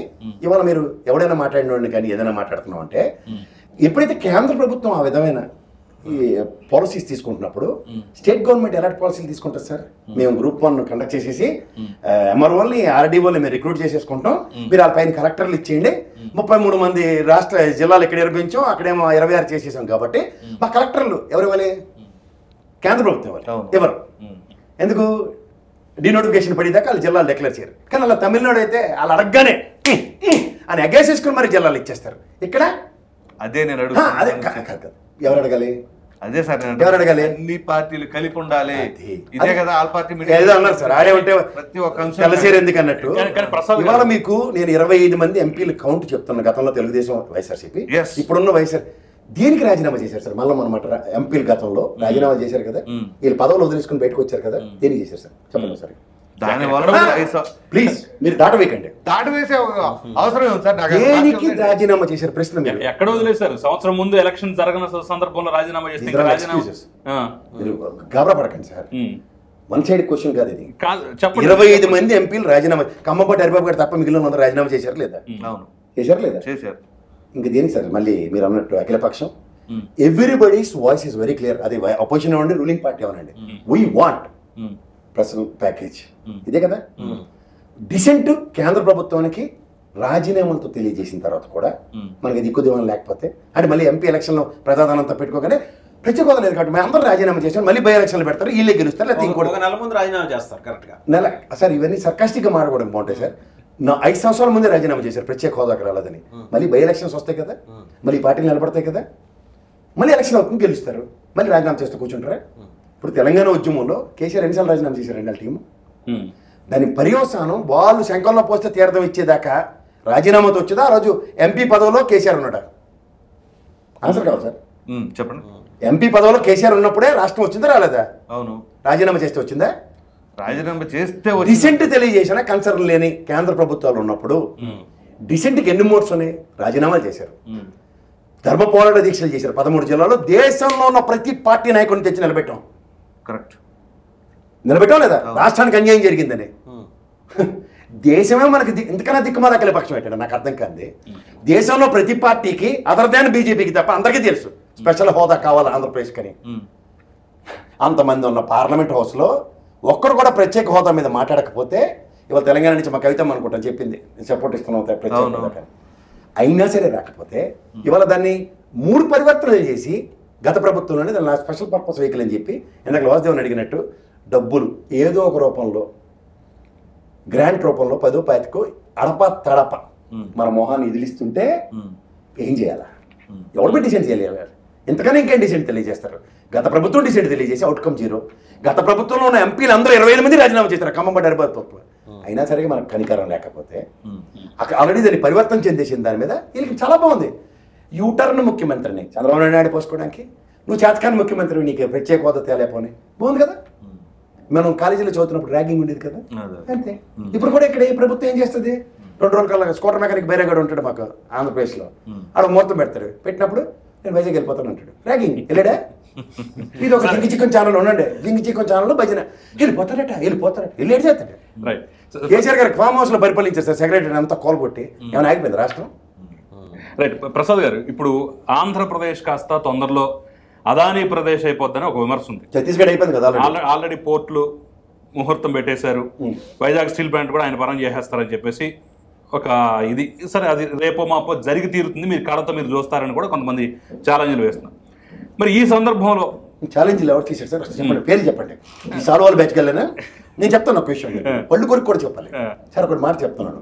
2014 దాకా సార్ మీరు ముగ్గురు సీనియర్ జర్నలిస్టులు, 2014 నుంచి మన దేశం ఏ గమనంలో ఉందో తెలుసా? మహానుభావుడు పివి నరసింహారావు గారు పెట్టిన దీక్షతో మనం ఏంటి సార్ గ్లోబలైజేషన్ కాన్సెప్ట్ నుంచి 2014 నుంచి ఏ కాన్సెప్ట్లో ఉన్నాడు మాట్లాడుతున్నాడా? మార్కెటింగ్ అండ్ ట్రేడింగ్లో ఉన్నాం. తెలుసా మీకు? అవును. మార్కెటింగ్ నరేంద్ర మోడీకి మాత్రమే జరుగుతుంది. దాన్ని మార్కెటింగ్ అంటారు. అంటే ఈయన ఒక ఆది పురుషుడు, ఈయన వల్లే మనం బతికి పట్టకట్టాం, ఈయన అడుక్కోవడానికి మనమే కారణం అని చెప్తున్నాం ఉదంతో నుంచి. ఇంకోటి ఏం చెప్పాను సార్ నేను ఇందాక? ట్రేడింగ్లో ఆయిల్ కంపెనీసే కదా సార్ ఇప్పుడు టాప్లో ఉంటాయి. అలా ఇవాళ మీకు మొత్తం వ్యవస్థ పునాదులు ఎప్పటి నుంచి పడ్డాయి? ఇప్పుడు కాంగ్రెస్ ఆయన నుంచి పడ్డాయి. మర్చిపోకండి మీరు. ఎందుకంటే మన రాజమండ్రిలో దొరికిన గ్యాస్ నిక్షేపాలని గుజరాత్కి తరలించిపోయినప్పుడే యుద్ధంలో కూర్చొని ఈ రాజకీయ నాయకుల్ని ఎంట పెడతానండి ప్రజలు. మీకు ఎందుకు చెప్తున్నానంటే ఈ ట్రేడింగ్కి అప్పుడే పునాదులు పడ్డాయి సార్. ఒట్టుడు ఇంత స్థాయికి వచ్చిన తర్వాత ఇవాళ ఈ ట్రేడింగ్లో అదానీ అంబానీలు తప్ప ఇంకెవడూ లేడు. మీ కరోనా పాండమిక్లో ప్రపంచం అంతా అడుక్కు తింటుంటే వీళ్ళిద్దరే అతిరథ మహారాజుల్లాగా ప్రపంచ కుబేర్లు అయ్యారు. ఎలా అవుతారు? మీరు ఒక వ్యవస్థ ఇక్కడ నడుస్తుంది, కాలు చేయి ఎలా పీక్కోలో తెలుసు కదా మీకు, అవునా కదా? అంచేత trading and marketing strategy of చేసిన ఈ భారతావనికి 2014 నుంచి ఈ ఉపద్రవాన్ని ఎవరు నిరూపించలేరు. అంటే మీరు అదాని అయిపోయింది, బొంగి అయిపోయింది, బోసాన్ అయిపోయింది కాదు. నువ్వు కూర్చుని అలా స్పెక్టేటర్లో చూడడమే. థర్డ్ ఎంపైర్ అంటారు తెలుసు కదా, ఆ నౌట్ అడిగేదాకా ఎవరు ఏం చెప్పారు ప్రజలకి. మీకు ఇవాళ చెప్తున్నాను, మనకి ఒకే ఒక్క రోజు ఉన్న పవర్ని we don't know how to utilize. ఎందుకంటే ప్రజలకి ఏ వ్యవస్థ జవాబుదారీతనం ఇవ్వట్లేదు. నేను ఇందాక నుంచి మొత్తుకుంటుంది అదే. ఇలాంటి నిస్సహాయ స్థితిలో ప్రజలు ఉన్నప్పుడు వాళ్ళకి ఏం చేస్తారు? నా చుట్టపొడవనో, లేదా నా బంధువు నా ఫ్రెండ్ అనో, లేదా మా ఫ్రెండ్ వాళ్ళ నాన్ననో, ఈ ఆప్షన్స్ వాళ్ళు ఎక్స్ప్లోర్ చేసుకుంటున్నారు తప్ప what exactly is really taking place అన్న దాని మీద ఎవరికి అవగాహన లేదు. వీడు చెప్పి ఒక పార్టీ చెప్పి కథని మెస్పరైజ్ అయ్యి ఎంతమంది, ఈ పార్టీ చెప్పిన కథని మెస్పరైజ్ అయ్యి ఎంతమంది, మధ్యలో అవాకులు చవాకులు మాట్లాడుతున్న మాలాట వాళ్ళ మాటలు విని కొంతమంది తప్ప వాస్తవానికి దగ్గరగా ప్రజలకి ట్రాన్స్పరెంట్ ప్రభుత్వాలు ఎప్పుడో పోయేసారు. సో మరి మూడోసారి కూడా ఖచ్చితంగా మళ్ళీ మోడీ వస్తాడు అనేటటువంటి పరిస్థితి ఎందుకు వచ్చిందంటారు? కళ్ళ ముందు ఇంతగా కనపడుతున్నా సరే. నాకు తెలిసింది మీకు తెలుసా? మన ఇద్దరికి తెలిసింది 10 మందికి తెలుసా? ఎందుకు 10 మందికి తెలిసింది 100 మందికి తెలుసా? 150 కోట్ల ప్రజలు ఉన్నారు. మనకి ఇంత చెప్తున్నారు సార్. మీరు ముగ్గురు సీనియర్ జర్నలిస్టులు బడ్జెట్లు ప్రవేశపెడుతున్నారు కదా సార్. జనాభా లెక్కలు ఎప్పుడయ్యాయి సార్? మీకు అర్థం అవ్వాలి. 2011లో బాగా చెప్పారు సార్. అప్పుడు జనాభా ఎంత సార్? 118. ఇప్పుడు ఎంత సార్? దాదాపు 140 అవకాశం ఉంది కదా. 151 కోట్ల ప్రజలు ఉన్న భారతావనంలో 118 కోట్ల ప్రజలకి ప్రవేశపెడుతున్న ఈ బడ్జెట్ ఈ 31 కోట్లు ఎక్కడ ఉన్నట్టు? వీళ్ళే మీరు చెప్తున్న మాట ఏంటంటే దొంగ ఓట్ల నేను అనేది మీరు అనేది కాదు, దాటకేయండి, ప్రజలకు అర్థం అవ్వాలి. ఇక్కడ మీకు ఈ 31 కోట్ల ప్రజలు 28 రాష్ట్రాల్లో కాకుండా కేంద్ర పాలిత ప్రాంతాల్లో కాకుండా ఎక్కడైనా బర్మా నుంచి పారాచూట్ వేసుకొచ్చి ఎలక్షన్ మీకు నేను మళ్ళీ చెప్తున్నాను. Some set of people have been designed for elections. ఈ డిజైన్డ్ ఫర్ ఎలక్షన్స్ లో మీరు గమనించండి, సంక్షేమ ఫలాలు అనే కాన్సెప్ట్ లో పర్ఫెక్ట్ గా డ్రైవ్ అవుతున్నారు. And moreover these are all become election instruments for the latest marketing and ఈ ట్రేడింగ్ స్ట్రాటజీస్ కి. వాళ్ళకి నిక్షిప్తం మీరు అన్నారు చూడండి, భాండాగారాల మీద కన్ను పడినప్పుడు ఎవడెవడో అవకాశాలు ఇస్తారో వాళ్ళకి అనుగుణంగా నడిచే ప్రభుత్వ స్థాపనలు జరుగుతున్నాయి. ఛత్తీస్గఢ్ మీరు సీనియర్ జర్నలిస్టులు, ఛత్తీస్గఢ్ బీజేపీ గెలుస్తుందని ఊహించారా? ఎలా? అదాని నిజం ఉంటారు దాన్ని. మీరు అనేది ఏంటంటే ఆ పాపులేషన్ పెరిగింది కాబట్టి ఆ ఓటింగ్ అనేది లెక్కలో లేదు, అదంతా కూడా వేసారంటారా? అది ఆబ్వియస్ కదా. మీరు మళ్ళీ చెప్తున్నా, మీకు ప్రతి 18 ఏళ్ళు వచ్చినోడికి ఆధార్ కార్డు ఓటర్ కార్డు తీసుకునే హక్కు ఉందా లేదా? సరే అదే కరెక్ట్ అయితే 2014లో అట్లాగే ఉండాలి, 2019లో అంతా ఉండాలి. అప్పుడు కాకుండా ఇప్పుడే వచ్చినాయా ఈ 18 ఏళ్ళు నిన్నోళ్ళు?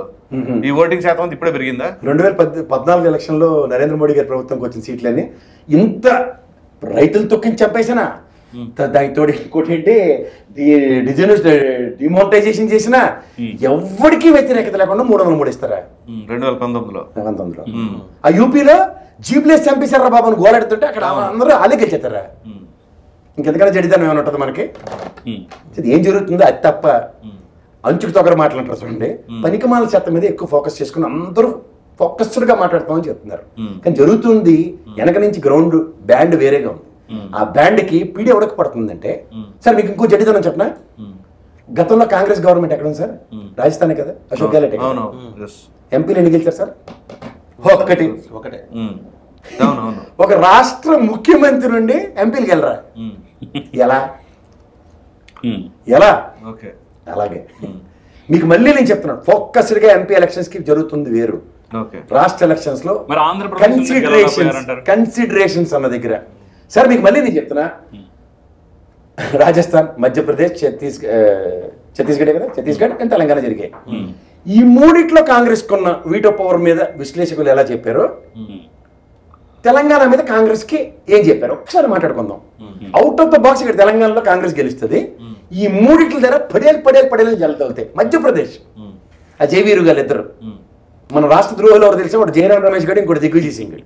వీళ్ళిద్దరు చేసిన దరిద్రానికి మనం ఇవాళ ఎంత కష్టపడుతుంటే, వాళ్ళిద్దరినే నమ్మి జ్యోతిరాజ్ సింధ్యాకి ఇవాళ వాళ్ళ అమ్మ అంత చక్కగా చేసింది సార్ వసుంధరాజ్ అమ్మాయి, నాకేమో పర్లే అడిగి ఇవ్వకూడదండి అని ఎత్తేసారు. నిన్న ఆయన బీసీ క్యాండిడేట్ని తెచ్చి పెట్టుకున్నారు, అది వేరే సంగతి, వాళ్ళ పాదాలు పడతారు. వీళ్ళిద్దరు దరిద్రం ఏంటంటే కొత్త వాళ్ళు రానివ్వరు.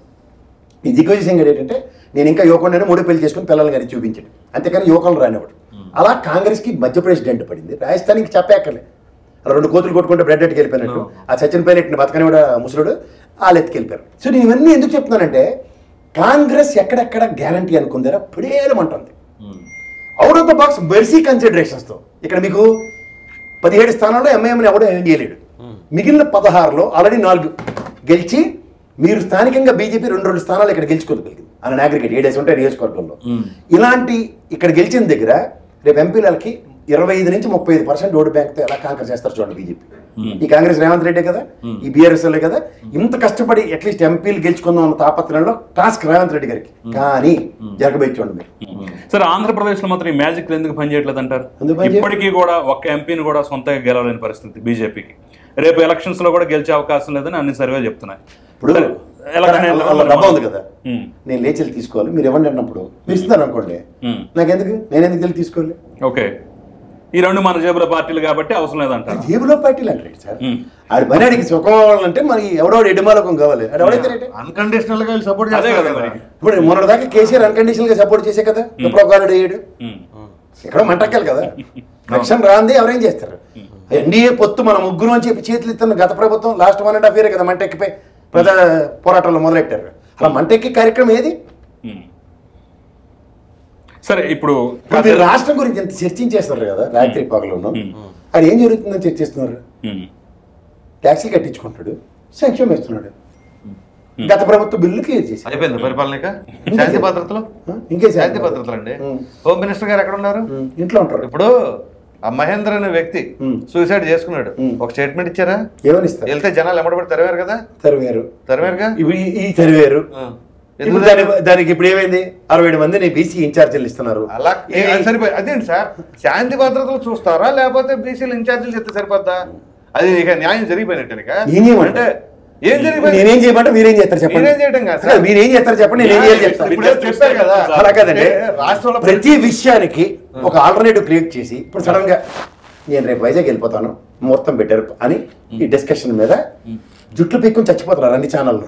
అంతేకాని మీరు చెప్పిన వాటి మీద ఎవరో ఆ దళిత సంఘాల నుంచి వచ్చిన వాళ్ళు మాట్లాడుతున్నారు తప్ప అసలు ల్యాండ్ ఆర్డర్ విషయంలో సార్ మళ్ళీ మీకు చెప్తున్నాను, నేను మీరు చేయవలసిన పని కాదు సార్. అక్కడ కన్సిస్టెంట్ గా నియోజకవర్గంలో ఉన్న అపోజిషన్ పార్టీ ఎటర్నలో నిలబడి చావరేవో తెలుసుకునే కార్యక్రమం తెరలేపితే అప్పుడు ప్రజలు తోడవుతారు. ముందు నువ్వు ఇంట్లో ట్రాక్ సూట్ టీషర్ట్ వేసుకుని నన్ను హౌస్ అరెస్ట్ చేశారట, నేను బయటికి వెళ్ళానట.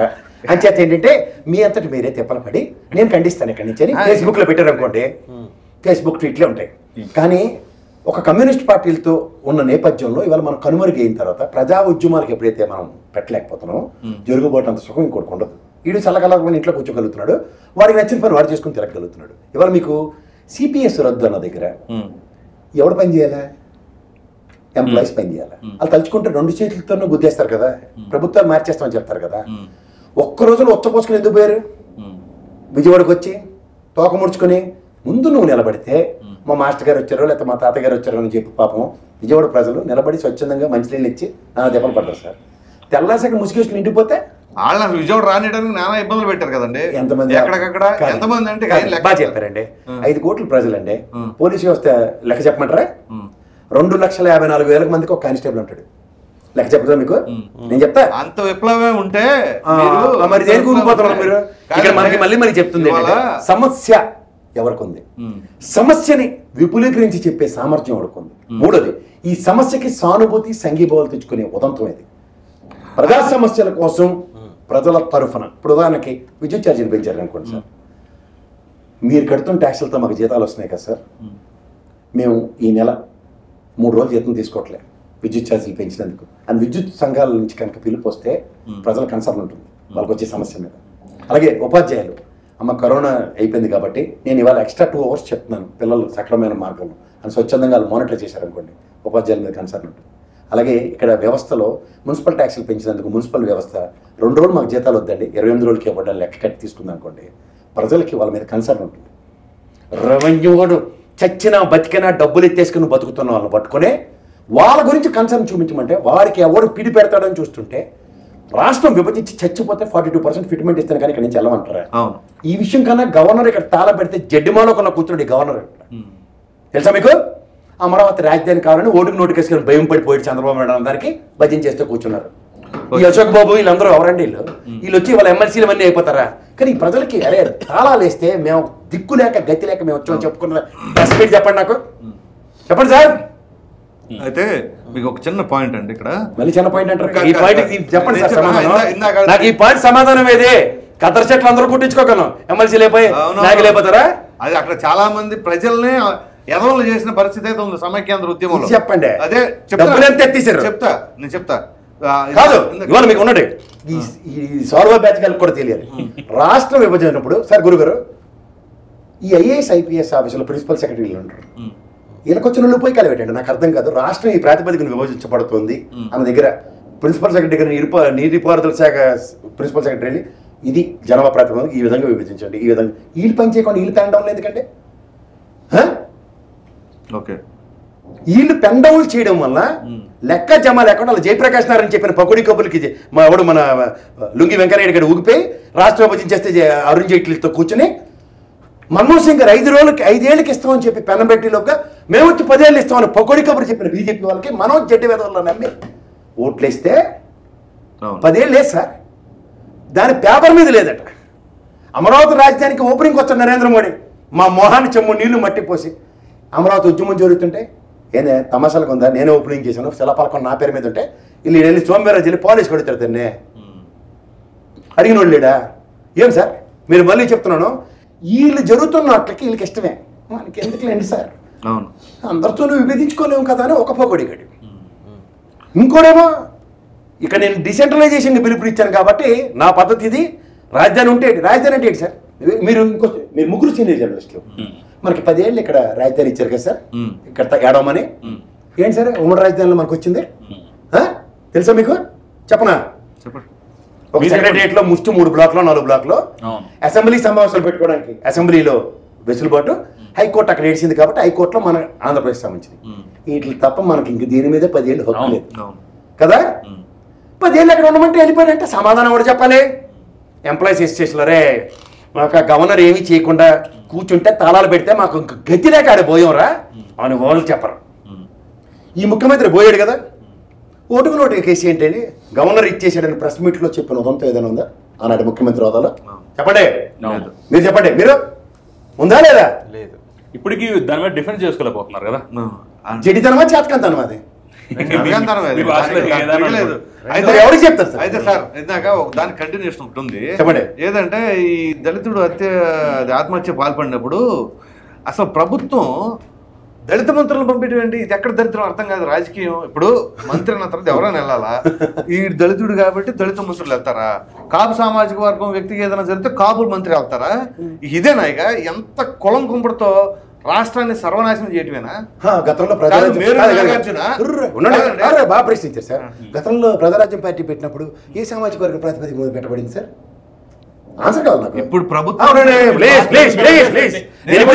ఇదే జనసేన పార్టీ వాళ్ళ స్వతంత్ర ప్రతిపత్తితో బీజేపీతో తెలుగుదేశం అనుసంధానం చేసుకుని ఇదే కుల ప్రాతిపదిక మీద ఆ సామాజిక వర్గాల పరిరక్షణ చేసినప్పుడు గురించి మాట్లాడుతుంటే మీరు పార్టీల గురించి నేను చెప్తారు, నేను ప్రభుత్వం గురించి మాట్లాడుతున్నా. ఇప్పుడు ఈ ప్రభుత్వం సమాధానం చెప్తా. ఇప్పుడు ఈ పార్టీలు అన్నప్పుడు ఏదో ఒక పార్టీ ప్రభుత్వంలో ఉంటది కదా, అయితే అధికారంలోకి వచ్చిన దానికి ప్రతిపక్షంలో తేడా ఉంటదండి. వచ్చింది కదా. ఇప్పుడు మీరు దాన్ని డిమార్క్ చేస్తే దళిత ముఖ్యమంత్రి, దళిత మంత్రి లేదంటే కాపు మంత్రి అని చెప్తున్నారు. వాళ్ళు సంబంధిత శాఖ మంత్రులే కదా? ఏ శాఖ? నెరవేర్చింది దేనికి? సాంఘిక సంక్షేమానికి. దానికి ఆయన కాకపోతే నేను వెళ్తారా మీరు వెళ్తారా? మరి ఇంతకు దాని అందులో మంత్రి చూడు, దళిత మంత్రి అని కాదు సార్, ఆయన ఇప్పుడు విద్యాశాఖ మంత్రి ఏదో ఒక ఆత్మహత్య చేసుకున్న దానికి బొత్స కాపు మంత్రి ఎందుకు వెళ్ళాడండి? ఇంతకుముందు ఏ ఘటనలకైనా వెళ్ళాడా? ఇంతకుముందు ఏ ఘటనలకైనా మీరు నాశనం వెళ్ళాడా? వెళ్ళలేదు. మరి ఎందుకు వెళ్ళా? ఆ మంత్రి కదా ఆయన అడగడు సార్ నన్ను, ఆయన వెళ్ళలేదని నన్ను అడిగితే నేనేం చెప్తాను? మీకు మళ్ళీ నేను చెప్తుంది సార్, ఒక మీకు ఎందుకు చెప్తున్నానంటే, ఏ మంత్రి ఏ పని చేస్తున్నాడో, ఏ మంత్రి ఎందుకు చేస్తున్నాడో మనకేమైనా ప్రియంబులు ఈ రోజు దాకా గత మంత్రులు ఇవి చేశారు, లేదా ఈ మంత్రులు ఇలా ఉందని ప్రజలకి ఏమైనా చెప్పిన ఉదంతాలు ఉన్నాయా? ప్రజలకి చెప్పిన ఉదంతాలు ఉంటాయి. నేను మీరు ప్రజలే కదా. అవును, జర్నలిస్ట్ గా మీకు ఏ రోజున ఈ మంత్రి అట ఇవన్నీ చేసి స్థిరపడిపోవాలని మేనిఫెస్టో ఇచ్చినట్టు ఇచ్చి ఇది చేయట్లేదని మనం ప్రశ్నించే ఉదంతం ఏమైనా ఉందా? ఏవీ లేనప్పుడు మనకి ఏం వస్తున్నాయంటే సార్, మనం బ్రహ్మాండంగా మాట్లాడుకోవడానికి వెసులుబాటు ఏదో పిచ్చపట్లు అంటారు చూడండి, మీకు ఒకటి నచ్చచ్చు నాకు ఒకటి నచ్చట్లేదు, కానీ ఇందులో ప్రజలు అన్న దాన్ని మనం అందరం కలిపి డిస్కనెక్ట్ చేస్తున్నాం. మీరు ప్రజల గురించి నేను అదే చెప్తాను. ఇవాళ మీరు నిన్న ఆయన ఆత్మహత్య దేనికి చేసుకున్నాడు? మహేందర్ దేనికి? ఏదో ఫ్లెక్సీ ఏదో ఇష్యూ ఉందంట అక్కడ, దాని గురించి ఒక జెడ్పీ వాళ్ళ రిలేటివ్, పైగా అతను వైసీపీ అని అంట. సరే పార్టీ ఏదైనా కావచ్చు, ఇష్యూ ఏదైనా కావచ్చు, అసలు అక్కడ జరిగింది ఏంటి ఘోరం ముందు సార్? ఇవాళ మీకు కాంపన్సేషన్ అన్నదానికి అలవాటు పడిపోతే ఒక చౌక ఒక కాంపన్సేషన్తో ముడిపెట్టి ఇన్స్టెంట్ రిలీఫ్కి మనం ఇచ్చేస్తుంది దగ్గర. ఇప్పుడు ఆయిషా మీరా ఉంది, వాళ్ళ అమ్మగారు ఇంకా పోరాటం చేస్తాను. అవును, దేనికి చేస్తుంది ఆవిడ? ఒక తృణం పణం తీసుకుని కూర్చోకూడదు కదా, అలా చిత్తుంది ఎంతమందికి ఉంది. ఇప్పుడు ఆయిషా మీరా చేస్తుంది, ఆవిడ సునీతమ్మ కూడా చేస్తుంది వైఎస్ వివేకానంద రెడ్డి కేసులో. ప్లీజ్ దాని గురించి చాలా తర్వాత మాట్లాడుతాను. అసలు ఇప్పుడు ఈ విషయం మాట్లాడుతాను. నేను మాట్లాడుతుంది చిత్తశుద్ధి. ఒక సామాన్య యువతికి ఉన్న చిత్తశుద్ధి ఎంతమందికి ఉంటుంది? అవును, అది లేనప్పుడు అప్పుడే కదా సార్ ప్రజా సంఘాలు తోడవుతాయి. కరెక్ట్. ఎక్కడికక్కడ మీకు ఇన్స్టంటేనియస్ రిలీఫ్ కోసం శాశ్వత కాకుండా తాత్కాలిక ప్రయోజనానికి ఆశపెడితే దీంట్లో మీరు ఎవరిని మీరు ఇంక్లూడ్ చేయగలుగుతారు? It is nothing but pacification. ప్యాసిఫికేషన్కి అలవాటు పడుతుంది ఎవరు? Some certain percentage of people. వాళ్ళకి మెజారిటీ ఉంటుంది, మిగిలిన వాళ్ళకి గర్వ నిర్మించడానికి నిస్సహాయత ఉంటుంది. ఇక్కడ ఇదే జరుగుతుంది అనుకోండి అందరితోనూ, అప్పుడు అవతలడు అవుట్ ఆఫ్ ద బాక్స్ కాకుండా చచ్చినట్టు ఒక రైల్ ట్రాక్లో వస్తాడు. ఇది జరగనప్పుడు ఏం చేస్తారు? 10 మందికి జరుగుతున్నప్పుడు 11వ వాడు ఎందుకు ఇలా ఉన్నాడు అన్న దగ్గర డిస్కషన్ ఉండట్లే, డిబేట్ ఉండట్లే. సో దానివల్ల ఏమవుతుంది? 10 మనకి బెంచ్ మార్క్ అయిపోతుంది. ప్రసాద్ గారు, ఇంతకుముందు మీరు ఒక దానికి సమాధానం చెప్తూ సరే మధ్యలో ఆగిపోయాను. ప్రజారాజ్యం ఏ ప్రాతిపదిక మీద పెట్టారు, జనసేన ఏ ప్రాతిపదిక మీద పెట్టారని చెప్పేసి మీరు ఒక ప్రశ్న అడిగారు. మీ విశ్లేషణ ఏంటి? విశ్లేషణ కాదు సార్, ఏ ప్రాతిపదిక మీకు మళ్ళీ చెప్తున్నా. దగ్గర 21-22% పైచిలుక 18% ప్రజారాజ్యం. ఇది ప్రజారాజ్యం సంగతి సామాజిక వర్గాలు చెప్తున్నా. 22% వాళ్ళు. ఇప్పుడు బీసీ సామాజిక వర్గం ఉంది స్టేట్లో, మీరు తీసుకుంటే 62%. అలాగే మీరు ఉత్తరాంధ్ర మొత్తం తీసుకుంటే విజయనగరం, వైజాగ్ 92 మంది బీసీలే. అక్కడ మీరు బీసీకి తప్ప ఇంకొక ఆప్షనే ఉండదు టికెట్ ఇవ్వడానికి. మీకు అర్థమవుతుందా? పార్టీలన్నీ ఆ కోణంలో మేము బీసీల కోసం పుట్టిన పార్టీనో తెలుగుదేశం, ఇంకా వైఎస్ఆర్సీపీ బీసీలకు అక్కడ 3 మందికి ఇచ్చామను పొగడి కబుర్లతో సస్టైన్ అవుతున్నాయి. ఇప్పుడు రాష్ట్ర వ్యాప్తంగా ఇవాళ ఒక 57 కార్పొరేషన్లు పెట్టబడ్డాయి మాట చెప్తున్నా. అండ్ మోర్ ఓవర్ ఇవాళ మీకు ఇన్ఛార్జీలను మార్చే కార్యక్రమం పార్టీ తెరలేపారు. సో ఇక్కడ ఆబ్వియస్గా వాటిని కన్సాలిడేట్గా ఓటు బ్యాంక్ కింద చూస్తున్నారు. మీకు అర్థమవుతుందా? సో ఓటు బ్యాంక్ రాజకీయాలకి పార్టీలు ఎవరో అతీతం కాదు. ఇప్పుడు ఆప్షన్లెస్ సిచ్యువేషన్ ఉంటుంది, చచ్చినట్టు వీళ్ళు దాంట్లోనే స్ట్రైవ్ అవ్వాలి. అక్కడ వీళ్ళు ఏం చేయగలుగుతారు? అక్కడ వీళ్ళు 0.1 వర్సెస్ 0.2 అన్న దగ్గర 0.2కి ఎక్స్పోజరింగ్ ఎక్కువ ఉంది. ఇక్కడ మీరే గెలిచారు అనుకోండి, ఈ 0.1 వీక్ అవుతుంది. ఇక్కడ దీనివల్ల ఎఫెక్ట్ ఏమవుతుంది? ఈ పార్టీకి డ్రైన్ అవుతుంది. మీరు గమనించట్లేదు, తెలుగుదేశం పార్టీకి ఒక గుండు సూత్తో పోట్లు పొడుస్తూ కూర్చున్నాడు జగన్మోహన్ రెడ్డి వచ్చిన కాడి నుంచి. డ్రిప్ ఇరిగేషన్ అయింది మొత్తం బీసీ కానీ. ఇప్పుడు ఏమవుతుంది? End of the day Telugu Desam primary motive ఏంటి? రాజ్యాధికారం. 57 కార్పొరేషన్లు ఇచ్చాడు ఆయన. అది కార్పొరేషన్ చైర్మన్ సార్, అది ఫ్యాన్ లేదు, టేబుల్ లేదు అని మనం ఇండైరెక్ట్గా అవమానం చేస్తున్నాం. కాబట్టి సమాజంలో ఈ గాట్ వెరీ గుడ్ చైర్మన్ గారు వస్తున్నారు. మీకు అర్థమవుతుందా? సో రాజ్యాధికారం పట్ల అన్న దగ్గర ఏమవుతుంది? మహానుభావుడు అంబేద్కర్ గారు కూడా కన్నా కళ్ళదే. ఆయన ఎప్పుడు చెప్పేది ఒకటే, నాతో పాటు మా జేడీసీలో వెళ్ళే వాళ్ళు అందరూ ఉన్నారు, ప్రవీణ్ కుమార్ గారు వెళ్ళే వాళ్ళు అందరూ వాళ్ళు ఐఏఎస్లు అయ్యారు. వాళ్ళు ఎంతమందికి ఎంఫసైజ్ చేస్తున్నారు? ఇప్పుడు మా ఆర్ కృష్ణ గారు ఉన్నారు, మహానుభావుడు 1.5 కోటి మందిని ప్రభావితం చేయగలిగాడు సార్ ఆయన. That's is original ability being a BC iconic person. నేను ఎందుకు చెప్తున్నానంటే ఇలా ఎంతమంది ప్రభావితం చేస్తున్నారు అన్న దగ్గర ప్రతి దగ్గర మనకి ప్రశ్నకి సమాధానం ఉంటుంది. అక్కడ మనకి అప్లిఫ్ట్మెంట్ అన్న దగ్గర కొన్ని పార్టీలు కొన్ని రకాలైన వినూత్న ధోరణులకి తెరలేపుతున్నాయి. అప్పుడు ఏం చేస్తున్నారు, చచ్చినట్టు వీళ్ళకి అడాప్టబిలిటీ వస్తుంది. ఆ అడాప్టబిలిటీకి ఏం చేయాలి, నేను ఇందాక చెప్పింది 1 versus 2. ఈ 2 week optionless situation, BC versus BC అన్న దగ్గర ఇక్కడ 1 ఎంఫసైజ్ అవుతుంది. సో దీనికి గ్రౌండ్ వర్క్ ఎప్పటి నుంచి చేయాలి, దీనికి గ్రౌండ్ వర్క్ ఎప్పటి నుంచి చేయాలి, భూమి పుట్టక నుంచి చేయాలి. ఎలక్షన్ ఓడిపోయిన దగ్గర నుంచి ఒక క్షేత్రస్థాయిలో డిగ్గా నిర్మించుకుంటూ వెళ్ళాలి. ఇవాళ మీకు గతంలో ఈ డొక్కా మాణిక్ ప్రసాద్ గారు, జూపూడి ఇలాంటి వాళ్ళు కొట్టిన కంకుజాలలో ఉన్నాయి తెలుగుదేశంకి. ఇప్పటికే తీరుకుంటారా, తీరుకోరు. ఇప్పుడు ఈ ఉండవలసి ఇదే ఉంది అమ్మాయి. ఇప్పుడు నిన్న కాక మొన్న ఆల్ రామకృష్ణారెడ్డిని చూసాం, గతంలో కోటమిరెడ్డి సీతారెడ్డి. మనకి మీరు నేను ఈ కంపెనీలో ఒక్క అప్లికేషన్ పెట్టుకుని ఉద్యోగం ఉన్నప్పుడు మీరే నాకు ఎంత బ్యాక్గ్రౌండ్ చెక్ చేస్తారు, చేస్తారా చేయరా? ఖచ్చితంగా. సో వీర విశ్వ విధేయుల కింద అభివర్ణించిన వాళ్ళు ఇవాళ రాత్రి పారాచూట్ వేసుకొస్తున్నారంటే ఏదో ఉపద్రవం ఉన్నట్టే కదా. కాబట్టి ప్రసాద్ గారు మీరు చెప్పినట్టుగా సరే బీసీల కోసం పుట్టిన పార్టీ తెలుగుదేశం అని సరే వాళ్ళు ఆ రాజ్యాధికారం దిశగా వాళ్ళు ఏదో ప్రయత్నాలు చేశారు, కొంచెం సక్సెస్ అయ్యారు, ఫెయిల్ అయ్యారు ఆప్షన్. ఇప్పుడు ప్రజారాజ్యం కానీ జనసేన కానీ ఏ రూట్లో వెళ్ళాయంటారు, ఏ రకంగా సక్సెస్ అయ్యి ఏ రకంగా ఫెయిల్ అయ్యాయి? వాళ్ళకి అసలు సక్సెస్ ఏమీ లేదు. జనసేన అసలు ఏం లేదు సారో. అది ఏంటంటే is been planted and deployed task by BJP. ఇవాళ వెళ్ళి వీళ్ళు తిట్టిస్తారా అంటే తిట్టిసి వస్తాడు ఆయన, ఇటు వెళ్ళి ఇక్కడ వెళ్ళి వీళ్ళని బెదిరించరా అంటే బెదిరించి వస్తాడు. ఇప్పుడు టీడీపీతో జతకట్టమని బీజేపీ చెప్పిందా? ఆబ్వియస్ గా అది బీజేపీ డైరెక్షన్ అని అంటారా? ఆబ్వియస్ గా. మీకు ఇంకోటి చెప్పనా, ఇప్పుడు మీకు సింపుల్ లాజిక్ చెప్తా సార్. నిన్న ఆయన కార్యకర్తలతో మాట్లాడింది వినండి. నేను తెలుగుదేశంతోనే వెళ్తా, నాకు మీరు ఎవరు మాట్లాడినా మీరు కోట్లు అంటుండే ఆయన. ఎవడన్నా కార్యకర్తలు పట్టుకోమని సార్ దేవుళ్ళు ఎందుకని ట్రాన్స్ఫర్మేషన్ వచ్చింది ఆయన మాటల్లో? ట్రాన్స్ఫర్మేషన్ ఏం కాదు, రూట్ మ్యాప్ అడుగుతున్నాడు. నేను అడుగుతాను రూట్ మ్యాప్. ఆయన అడుగుతుంది బీజేపీ రూట్ మ్యాప్ అయినా కదా అడిగాడు. అడిగితే రూట్ మ్యాప్ ఏదిస్తే అదే పని చేయాలి. Is a puppet under the hands of BJP. So BJP అడగమంటుంది, మీరు కోర్టులుగా పనిచేస్తారు. ఇప్పుడు డైరెక్ట్ గా ఎన్డీఏ బీజేపీ ఎన్డీఏ తెలుగుదేశం పిలిచిందా పిలలేదా? పిలవాలా? ఇక్కడ పిలవదు. ఇక్కడ రహస్య ఎజెండా ఏంటంటే నువ్వు అక్కడ నుండి భుజమే ఈ పార్టీ విలీనమే ఉంది సార్ బీజేపీలో. మీరు తెలియట్లేదు ఎవరికి. వాళ్ళకి ఎందుకంటే అవకాశవాద రాజకీయాలకి ధరలేపి ఒక ఇండిపెండెంట్ హోదాలో గ్లాస్ ఇస్తారు సార్. ఇక్కడ టాస్క్ ప్రకారం 8 మంది నిలబడి గ్లాస్ చేతులు ఎడతాం పెంచండి అని. ఏమైంది? పెద్ద స్టేట్మెంట్ ఇస్తున్నారు మీరు, ఏకంగా విలీనం అయిపోయిందని. డౌటా? ఆయన మీకు ఎప్పుడే సార్ పరాక్మట్లు ఎప్పుడు వస్తాయంటే మనకి నిజాలు లోపల హిడెన్ నడుస్తున్నాం. మనం ఏమాయంటే మీరు అందరూ భ్రమిస్తున్నట్టుకున్నారు బీజేపీలో విలీనం చేసినట్టు. కానీ లేదు, జనసేన పోరాటం. ఎందుకు వస్తున్నాయి మాటలు, దేనికి వస్తున్నాయి? సరే ఆయన ముఖ్యమంత్రి లక్ష్యాన్ని కూడా బీజేపీ దగ్గరుండి నెరవేరుస్తుందా? ఎలా? ఏముందని విలీనం అయినప్పుడు అని చెప్పే స్టేట్మెంట్ ఇస్తున్నారు, ఆయన కోరికను తీర్చదా? పురంధేశ్వర్ గారు స్టేట్మెంట్ అండి, నేను బీజేపీ కలిపి అధికారం స్థాపించబోతున్నాం అని చెప్పారు. అక్కడ బీజేపీ ఉంది. ఇక్కడ ఏం చెప్పిన దాంట్లో నేను తెలుగుదేశం కలిపి అసలు బీజేపీకి అవసరం లేదు, అందరూ కంపు గుర్తుగా ఉన్నారని చెప్పేసి అంటుంటే ఇప్పుడు జగన్మోహన్ రెడ్డి గారు 22 ఎంపీలు ఎవరికి? బీజేపీకే. ఇప్పుడు పార్లమెంట్ లో 25 మంది బీజేపీకి వెళ్తారండి, తెలుగుదేశంలో ఎవరు సపోర్ట్ ఇవ్వట్లేదు సార్. ఏం మాట్లాడారు మీరు? తెలుగుదేశంలో 3 సపోర్ట్ ఇవ్వట్లేదా దేనికైనా?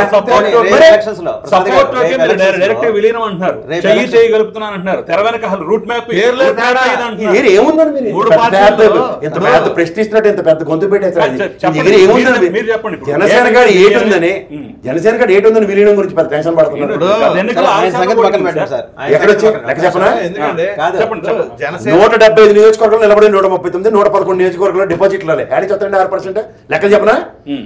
50 దగ్గర 51-52% దగ్గర వైఎస్ఆర్సీపీ క్లెయిమ్ చేస్తుంది. 49.85 అండి వాళ్ళు క్లెయిమ్ చేస్తుందని చెప్పాను.